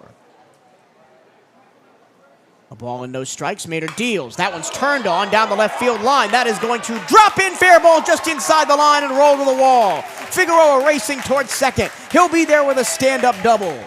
What a day for Daniel Figueroa. 3 for 3 with a hit by pitch. And then immediately you already got to feel not so great about your pitching change because it was pretty smooth sailing early, and now we're already going to see maybe a move to the pen. Here comes Coach Robertson again. What is going on? They're gonna make Maynard trot all the way out there, throw 2 pitches, and then he's gone. This is SWAC tournament style baseball right here, where you're just trying to find something, anything that works. But that again goes back to taking the pitcher out to start the inning. Is you had something, it wasn't bad, and even this is just 1 pitch again. Now, every run is a premium, I understand that, but what makes anybody else who would come out of the pen any more qualified than, like you said, I mean, somebody who had success against this same part of the lineup last night? And my big question is still, why take out David Medina, who'd gotten 4 out of the last 5 outs? Right. It's hard to justify it, not seeing an immediate call to the pen here. I mean, we've seen these delayed kind of calls down before. And there we go. There's one. That's just as I talk about it. So we've got a little bit of time here before we're introduced to the new pitcher. After only 2 pitches, Jace Maynard is done. There's been a lot of memorable moments this year for BCU baseball, and we're on the precipice of another one, potentially being regular season champions and the number 1 seed going into Birmingham. But what are some of your favorites from this season? Because there's been walk-offs and wild games and big crazy blowouts and home runs galore. What stands out to you? Well, for me, a lot of it is just individually what the team has looked like is so memorable. But if you want to point to some of the specifics, I mean, obviously, as much as we've talked about it, the Maryland Eastern Shore game will never get out of my head. Maybe negatively, that one is going to stick in there. I look at a lot of the midweekers as a lot of the opportunities for when the memories have come, whether it was playing Florida State, who was number 6 in the country at the time, really close, or, of course, the win at home over USF, maybe for me, one of the bigger ones that really was back and forth the entire game and then came back and put up the 1 in extras. You had to get 2 in the 9th just to get there. Was a really excellent game. But really, once we've gotten to conference play, it's been a lot of the Wildcats taking care of business. I would love to point to something in the FAMU series, but really you were head and shoulders better the whole game, and FAMU didn't, or the whole series, I should say, and FAMU didn't bring the same energy. The Bama State series was a little bit different because, of course, you have the 10-inning 4-3 comeback to sweep that doubleheader and ultimately the series for the Wildcats. That's one. But again, just this is a Wildcats team that, in my opinion, is going to stay with me for a long time just because of how different it has looked and how complete of a team it has been. Regardless of what happens come the next week, they have been outstanding and they've been a blast to watch. And even the pitching, who we kind of maligned throughout the season, in terms of SWAC pitching, is still pretty darn good. Losing Tanner Bocabello will really hurt, and will really hurt come the SWAC tournament next week. But we'll see how Coach Hernandez and his staff work around it, whether that be Pablo Torres coming in and throwing some innings, maybe even throwing J.C. Zambrano in for a spot start if he feels good, and maybe having him get 2 or 3 or 4 innings of work done, and just try and keep it close enough to where your bats can do the job. And it feels so weird that that's the team we're looking at here after so many years of shutdown pitching, shutdown defense. Offense, please, please, please get us 3 or 4 runs and we'll win the game. Well, and it's crazy, too, when Bocabello first went down and you head into the Alabama State series, for me, it may be a turning point from this team going from good to great was you came out and swept that series without him. I mean, that was a big statement series, and they've really just taken it and carried it since. Darrell Lee will be the first to face Leroy Tavares. Texas Southern, if it shows you how much they want to win this game, turns to their closer, who got the 2-inning save against the Wildcats on Thursday night to close it out 5-2. In those 2 innings, allowed 2 runs. Sorry, no runs, 2 hits, struck out 1, walked 1. On the season, he's got an 8.59 ERA, 22 innings pitched, 1-2 with 2 saves. First pitch, upstairs to Darrell Lee. Tavares on the year, he's allowed 25 runs on 33 hits, 21 earned. Striking out 19 and walking 16. He's allowed a double, 2 triples, no homers, and 5 RBIs. That one's floated up in the infield. Lee makes the catch. Flores makes the catch on Lee, 1 away. I almost expected Darrell Lee to try and bunt that. Oh, there's 2 outs. My apologies. No, there was 1 out. Right, and you can move the runner over, give you an extra chance there. It's about as good as a strikeout in terms of what it accomplishes for the defense. Guess who's up at a big spot again? It's Andre Martinez. Fastball in on the hand, swings and fouls it straight back 0-1. Martinez, 1 for 4, but 2 RBIs. Had an RBI double in the 3rd and an RBI sac fly in the 6th. Other than that, flew out to center and grounded out softly in front of the plate in the 4th. And that one in the 4th, stranded runners on 2nd and 3rd.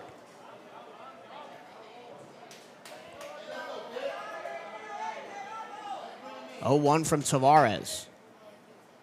In the dirt. Tavares looking to give his team a shot to come back in the 9th.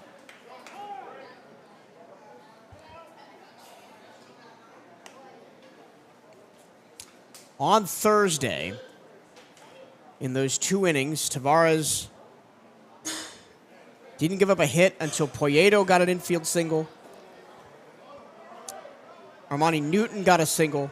And then Darrell Lee grounded into a double play to end the game. Martinez on a line, left field. That's going to drop in and head towards the corner. Coming in is Figueroa. He is safe. Andre Martinez, a 3 RBI day. And the Wildcats have a cushion. It's 10-8. There's been so many times where we've not necessarily worried about Andre Martinez, but worried in the way that he would be pitched later in the season, and we've seen it all day today. Another one where they try to pound it down in the zone, try to get him to roll it over, and instead he stays underneath it and punches it over the infield, lofts it out there to where nobody can make the play. That's a really, really nice swing. Knew exactly what he needed to do. Did not swing too hard for an easy fly ball. Plates the run, and you feel a whole lot different now up 2. And for a guy in Andre Martinez, here's Jorge Rodriguez, watches one outside ball 1, who we have gotten on his case at times for hunting the fence and swinging too much and trying to jack balls over the wall. Today has been great. Double, sac fly, single for his 3 RBIs. He's taken what the pitcher's given him and just driven the ball to the outfield. 1-0. And Jorge Rodriguez now feels like a guy who's due. 0 for 3. Reached on an error in the 5th and scored a run on the 2 RBI single by Irvin Escobar. But fly out, fly out, fly out. 1 to right, 1 to left, 1 to center for Jorge Rodriguez today. He looks at a 1-1 pitch from Tavares. And he puts it in the air. A line drive left field. That's a base hit. Trying to go from first to third is Martinez. He is out. For the second time today, the Wildcats try and stretch from first to third with a guy who's not the quickest in the world. We saw it with Jesus Venegas back in the third, and now Andre Martinez tries to stretch it. 1 run, 3 hits, 1 left. The Wildcats take a 10-8 lead to the ninth. 3 outs until they're regular season champions if they can hold on here on the CatEye Network.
The pressure ramps up as we go to the ninth.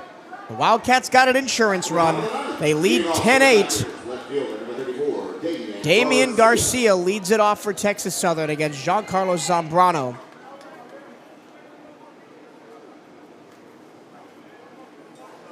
Who has only allowed 1 hit in the 5 batters he's faced so far.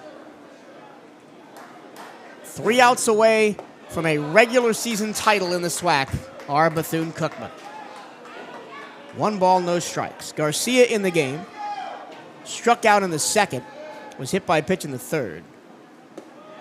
That one low again. Walked and scored in the 5th. Doubled RBI style to score Damian Garcia, and then scored himself on an RBI double by Evan Jubert in the 7th. That one finally called a strike by home plate umpire Royce Morrison, 2-1.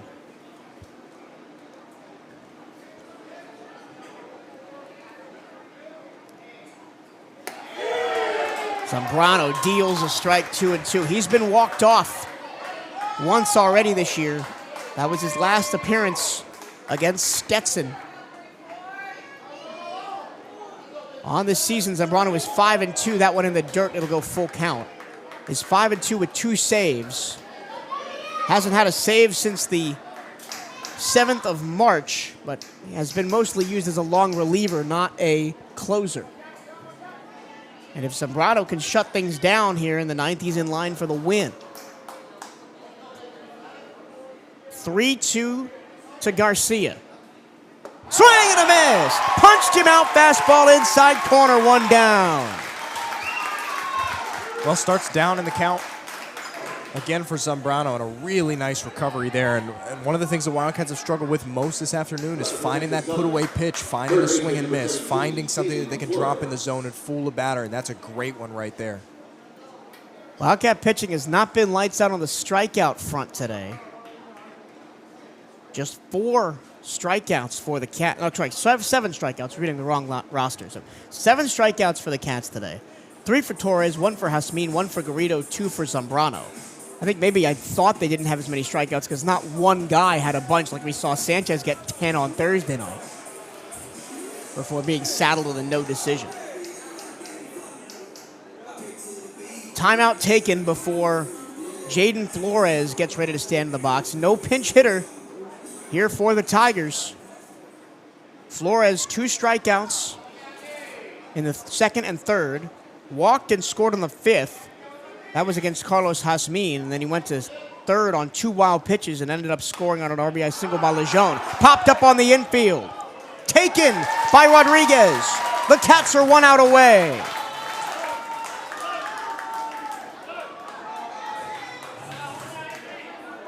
The final batter is Tyler Lejeune.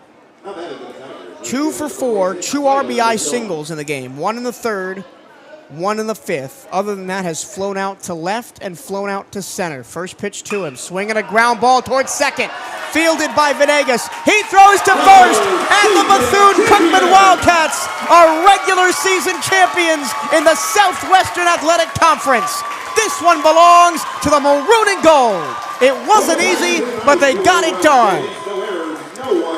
Well, we said it when we wrapped up last night, and we said it coming into today. One thing this Wildcats team would get a benefit out of coming into today is an extra bit of pressure.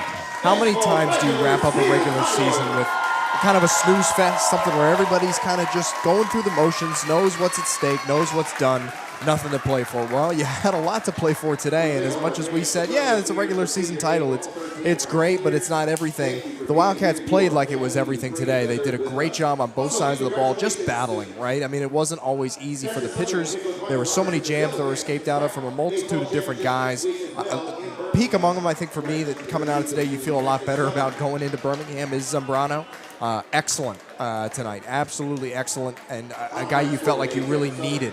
And needed big coming into next week, and he delivered. And it's really the bats who have won you games every weekend. And when all seems lost with the pitching, when you can't seem to find anything that's sticking, the bats have just come through and have stuck with it. Approach was better, pretty much consistently for one of the really most consistent times throughout the season. And they just came out and won this game. I mean, your big hitters came to play. The bottom of the order did what they needed to do and was really excellent. Starts with some of your veterans, Sergio Rivera, Daniel Figueroa, but everybody came to play today. A complete win, a complete regular season, and a lot more ahead, we hope, for this team in the next week. For Bethune-Cookman, they score 10 runs on 15 hits. They commit 1 error and leave 5 on base. For Texas Southern, 8 runs on 8 hits, 1 error and 7 left on base. The winning pitcher, J.C. Zambrano, he goes to 6-2. The losing pitcher, after throwing just 2 pitches, is Isaac Garcia. His record now 0-4. There was no save. And the Maroon and Gold are regular season champions. But we know the job's not done. They are 4 wins away from a title. And all that matters now is next week in Birmingham, and it starts on Wednesday. Yeah, I fully expect when Coach joins us in a couple of minutes that he'll talk about the regular season title for all of 10 seconds before he moves forward with what needs to be improved or what maybe they're looking forward to heading into the next week. You're right. I mean, the satisfaction of this win is really contained within today. I mean, he's going to tell everybody up and down that roster, coaches, players, everybody, hey, listen, enjoy it. Enjoy your night. Enjoy what we've accomplished throughout this season, but there's so much more work to be done. And really, it hasn't started until next week. And so you turn things over. You hope you got out the last of your bad habits today. And you save the best for what's to come. But it's a really exciting week coming up for this team. Wildcats breaking out the regular season champion T-shirts. We thought we might have to throw those away a couple of times this afternoon as Texas Southern. I mean, at one point they were up 5-1 in the third, but once again, he immediately battled back. The immediate tie of the game with 4 in the fourth, and then you just traded run for run, 1 for 1, 1 for 1 the rest of the night, and then you had it at the end with the home run by Venegas and the RBI by Martinez. Andre Martinez huge today. 2 for 5, but 3 RBIs, single, double, sack, fly. He falls 1 short of tying the Bethune-Cookman record for home runs in a season with 19, but I don't think he'll care. Absolutely, absolutely. A guy that we've worried, really, and through no fault of his own, we've worried that would he get figured out? Would he see fewer and fewer pitches to hit? It hasn't mattered. Today, like we said, there was a kind of a clear game plan as there comes the Gatorade bath for Coach Hernandez over there, getting the guys fired up a little bit. But no, he has stayed consistent. They've tried to pitch him away. They've tried to pitch him down in the zone, but it hasn't mattered. And today the approach was as consistent and as complete as we've seen, where it didn't matter. He wasn't trying to launch it. He was just trying to do what was needed in the situation. The sacrifice fly speaks volumes to that kind of approach. And it's a credit to the coaching, too, for making sure the guy's head doesn't get too big, that he knows what's at stake, and he knows his place on this team. And he did such a great job. He's a great leader, and he's absolutely the best hitter that Coach Hernandez has had under his flock since his time here. I think the most important thing to take away from this game in particular, as we have from a lot of these close games all year, is this is the kind of game you're going to have to win in the tournament. Teams aren't going to roll over and let you run rule them, with the maybe a few exceptions of last year against Texas Southern and Prairie View. We're going to go into the tournament, and we're going to get everybody's best shot. And unlike in previous years when you thought, there are some teams there that maybe shouldn't deserve to be there because they're in the bottom of the West, and the West is not great compared to the East. This year, everybody has earned their spot. There are maybe 6 of the 8 teams going that I think have a legit shot at the title. It's going to be a fun tournament. Yeah, I mean, this was, like you said, a gritty win, and it takes grit to win in the title because it's not going to go according to plan every time. The season as a whole already has not gone according to plan. You go into the tournament without your top arm in Tanner Bocabello, and that's something you've had to battle back for. But again, we talked about it a few innings back. It started right away where the Alabama State series, you came in and you said, hey, we're without number 1. We're without 31 on the mound. We're without our Friday night guy. We're going to have to find a way to win without him, and they've already done it, right? They're finding ways to win that they may not have anticipated needing to. I'm not sure they came in today thinking that they would need to score 10 to win. Do we get 10? Are we capable of 10? Sure. Do we need it? No. Today they seized the moment. They understood the game. They let it come to them.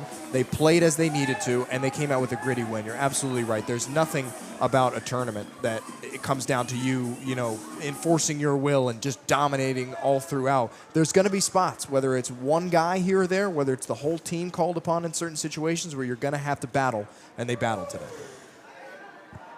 We are waiting for a very soggy Coach Jonathan Hernandez to come up here and give some post-game remarks here on the CatEye Network post-game shows. We're going to have to talk for a little bit longer than we're used to.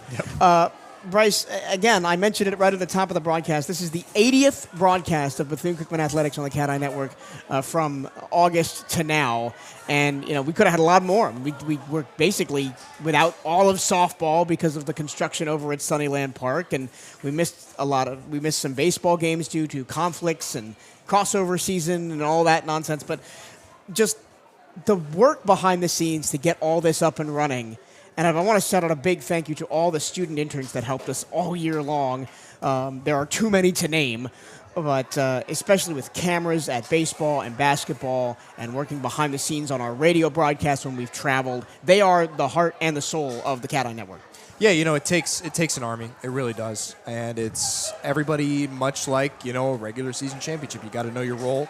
You got to know your place in the operation. You got to be willing to sometimes get down in the dirt. We're playing in 2 ballparks that we do not own when it comes just to baseball, right? So we don't have the luxury of being able to establish what's going on. It's a lot of figuring stuff out. And no, not every broadcast has looked perfect or sounded perfect. We fight through whatever technical difficulties, or certain kids have class, or it's finals week, or whatever else. But absolutely, we're in a ton of debt, ton of gratitude for each and every person who's had their hand on all of what we've been able to do this year. We're hoping to send it out with, at least 5 or 6 more good broadcasts and maybe beyond on the radio side this year. But we're proud of the steps we've made, every year since we've really rebooted this thing, since the team joined the SWAC, since the team returned from COVID, the athletic department, I should say. It has really been a point of growth. And for us, I think we've been able to really move our standard forward as we have every year. We look forward to continuing to do that. But it does not go unnoticed. Each and every individual who has helped us do that. We're not your SEC school. We're not as fortunate as a lot of programs around the country in what we're able to do. But I think we also owe it to our fans. We owe it to our alum. We owe it to our families of each and every student athlete and student at this university to showcase these games, showcase our athletes. And I'm really proud of what we've been able to bring in such a historic year for this program. Speaking of those radio broadcasts, bright and early on Wednesday morning, 9 a.m., it'll be Bethune-Cookman and Texas Southern again for the 4th straight time in the 1-8 matchup.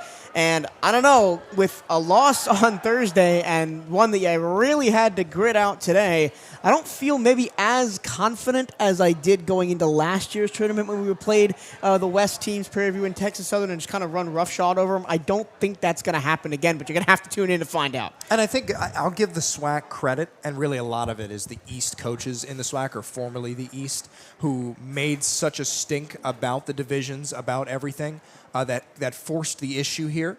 But I think it has resulted in a much more, like you said, much more competitive conference, right? You're not letting a couple teams at the bottom sneak in because they beat up on Alcorn State or some of the others at the bottom of the West. You have everybody had to battle to get here. Everybody has some kind of experience against just about everybody, right? One of the teams we missed, Prairie View, we're not going to have to see them, but we saw just about everybody else. So you already go in with that understanding. There's a little bit more of a, not a rivalry, but there's a relationship between the teams. There's a lot more to be excited about when you come to the tournament. So I do give credit to the SWAC brass who made those decisions, to the coaches who fought for the change. I hope we see the change similarly with softball next year. I mean, we can get into it a little bit since we're still waiting on Coach to make his way up here. But we saw it in softball, right? They still are operating East and West. And what happened when we got to the tournament? Every single West team was gone and all the East teams remained. And we all kind of saw it coming. I don't think it was as maybe cut and dry as we thought it was with baseball, but we saw it coming, and that's exactly what happened. And you go to the full divisions, it's a lot more battle-tested at the top to bottom, really, and it'll make for a much more exciting tournament, a much better field, and really, at the end of the day, trying to promote your best team, trying to put your best team out there, your most battle-tested and deserving team when you get to these regionals. And there was a lot more parity in the SWAC baseball this year, and I think that we anticipated coming in. Up until 2 weeks ago, 10 of the 12 teams were still mathematically eligible, and we still had a battle coming down to the final day of the season on who was going to get that final spot. Yep, and it's earned, right? It's earned, not given. That's a very coaching-forward kind of thing. But the Wildcats came out and took it. I mean, you had to battle with everybody, and that starts at the bottom, right? You had to take care of business against some teams that you otherwise might think you would roll over, but you still got to go and do your thing. And then you had to battle with the same teams that you've always been locked in with, whether it's Bama State, Florida A&M, go up and down the list. They took care of business, and they've really felt in control throughout this season. An outstanding result for them. They deserve all the credit that they're going to get for it. But as Boss Man's about to tell us here in about 30 seconds, there's a lot more work left to be done. We are about to hear from Coach Jonathan Hernandez of your 2025 SWAC regular season baseball champion, Bethune-Cookman Wildcats head coach. A very drenched Coach Hernandez after getting a Gatorade bath downstairs. Coach, it was not easy. Texas Southern battled you all the way, but in the end, you just had a little bit more offense than they did. Yeah, I mean, it's not going to be easy, especially this late in the season. Texas Southern's a good team. They have a rich history. We knew that we had to be able to take advantage of opportunities, and it was going to be a dogfight. So I think that this game prepared us also for what to expect next week. When you went down 5-1 in the third inning, what was the message to the team, knowing that you've come back from deficits like this before this season, knowing that you had to again? Yeah, it was just bringing the guys together and just put quality AB after quality AB, and the guys did that. I think the ABs got tougher in that third inning that allowed us to score 4 runs. But, you know, like we talked about all year and even last night, it's just in the flip of a switch. You know, the offense can get it done. So just very proud of the work that all of our student athletes have done this entire year. It's a culmination of a lot of things. It's the support from AD Theus, you know, George Bright, Scott Summers, Jason Pompey, and, you know, the work that you guys do also, man. And our strength coach, James Weiner, does a really good job. So this was a total team effort. I know obviously the baseball program won it, but there's a lot of people behind the scenes that made this possible, and we're very appreciative of everything they do for our program. Talk about the bottom of the order today. Poyeto, Escobar, Rivera, and Figueroa responsible for 8 of the 15 hits tonight. And in a lineup that sometimes the bottom of the order has been a bit of an adventure this year outside of maybe Sergio Rivera being a consistent bat. How important was that going into the tournament? It's huge, and that's the thing with the offense, right? Like everyone knows, right, Darryl Lee, Andre Martinez, George Rodriguez, Venegas, Armani, Jeter, but then you have to be able to pitch around Jeter, Sergio, you know, Figgy's been on a tear lately, and Irvin, you know, had 2 or 3 hits today. So it was just a complete, you know, lineup that we had together today, and we did what we had to do, and, you know, just fortunate, right, that our pitching held up today. You're seeing Texas Southern again on Wednesday in the 1-8 matchup of the tournament. How important is it now that you've got a series win over them? What does that carry over into Wednesday? I think it's huge. You take 2 out of 3. You had an opportunity. There was a lot on the line this weekend for both teams. So it was a playoff atmosphere, this weekend. But it seems like the last 4 or 5 weeks we've played playoff baseball with, the schedule that we had to go through to get us to this point. So, I think it's good. It gives both teams familiarity with each other. But at the end of the day, whoever pitches, play clean defense and situational hits and take advantage of the opportunities, that's what's going to come out on top. How do you feel about pitching, both the rotation and the bullpen going into next week? No, I feel good, and that's that we didn't throw 2 or 3 guys today, so we'll have some fresh arms for next week. And, again, Edwin Sanchez, did what he needed to do. Gode, I think he's going to have a phenomenal start next week, whenever that time comes. And I think Pablo's just got to get the slider down a little bit, but he'll be all right, man. Like, we have the utmost confidence in our pitching and doing what they need to do. Well, congratulations, Coach, regular season champions, and we'll see you next week at the SWAC tournament. You got it. Hail Wildcats. Once again, your final score, Bethune-Cookman 10 runs on 15 hits, 1 error, and they left 5 on base. Texas Southern 8 runs on 8 hits, 1 error, and they left 7 on base. The winning pitcher is J.C. Zambrano. His record now 6-2. The losing pitcher, Isaac Garcia. His record 0-4. There was no save. Time of the ball game, 3 hours, 10 minutes. The only game of this series to go over through the 3-hour mark. For Bryce Wojnowski and our entire Wildcat crew here on the CatEye Network, thank you so much for listening today, this weekend, and all season long as we say farewell to regular season broadcasts on the CatEye Network. We will still have you covered from top to bottom at the SWAC tournament starting on Wednesday, 9 a.m. Bethune-Cookman against Texas Southern in the 1-8 game. We will talk to you then. My name is Michael Torello. Thank you so much for listening, and we'll see you on Wednesday.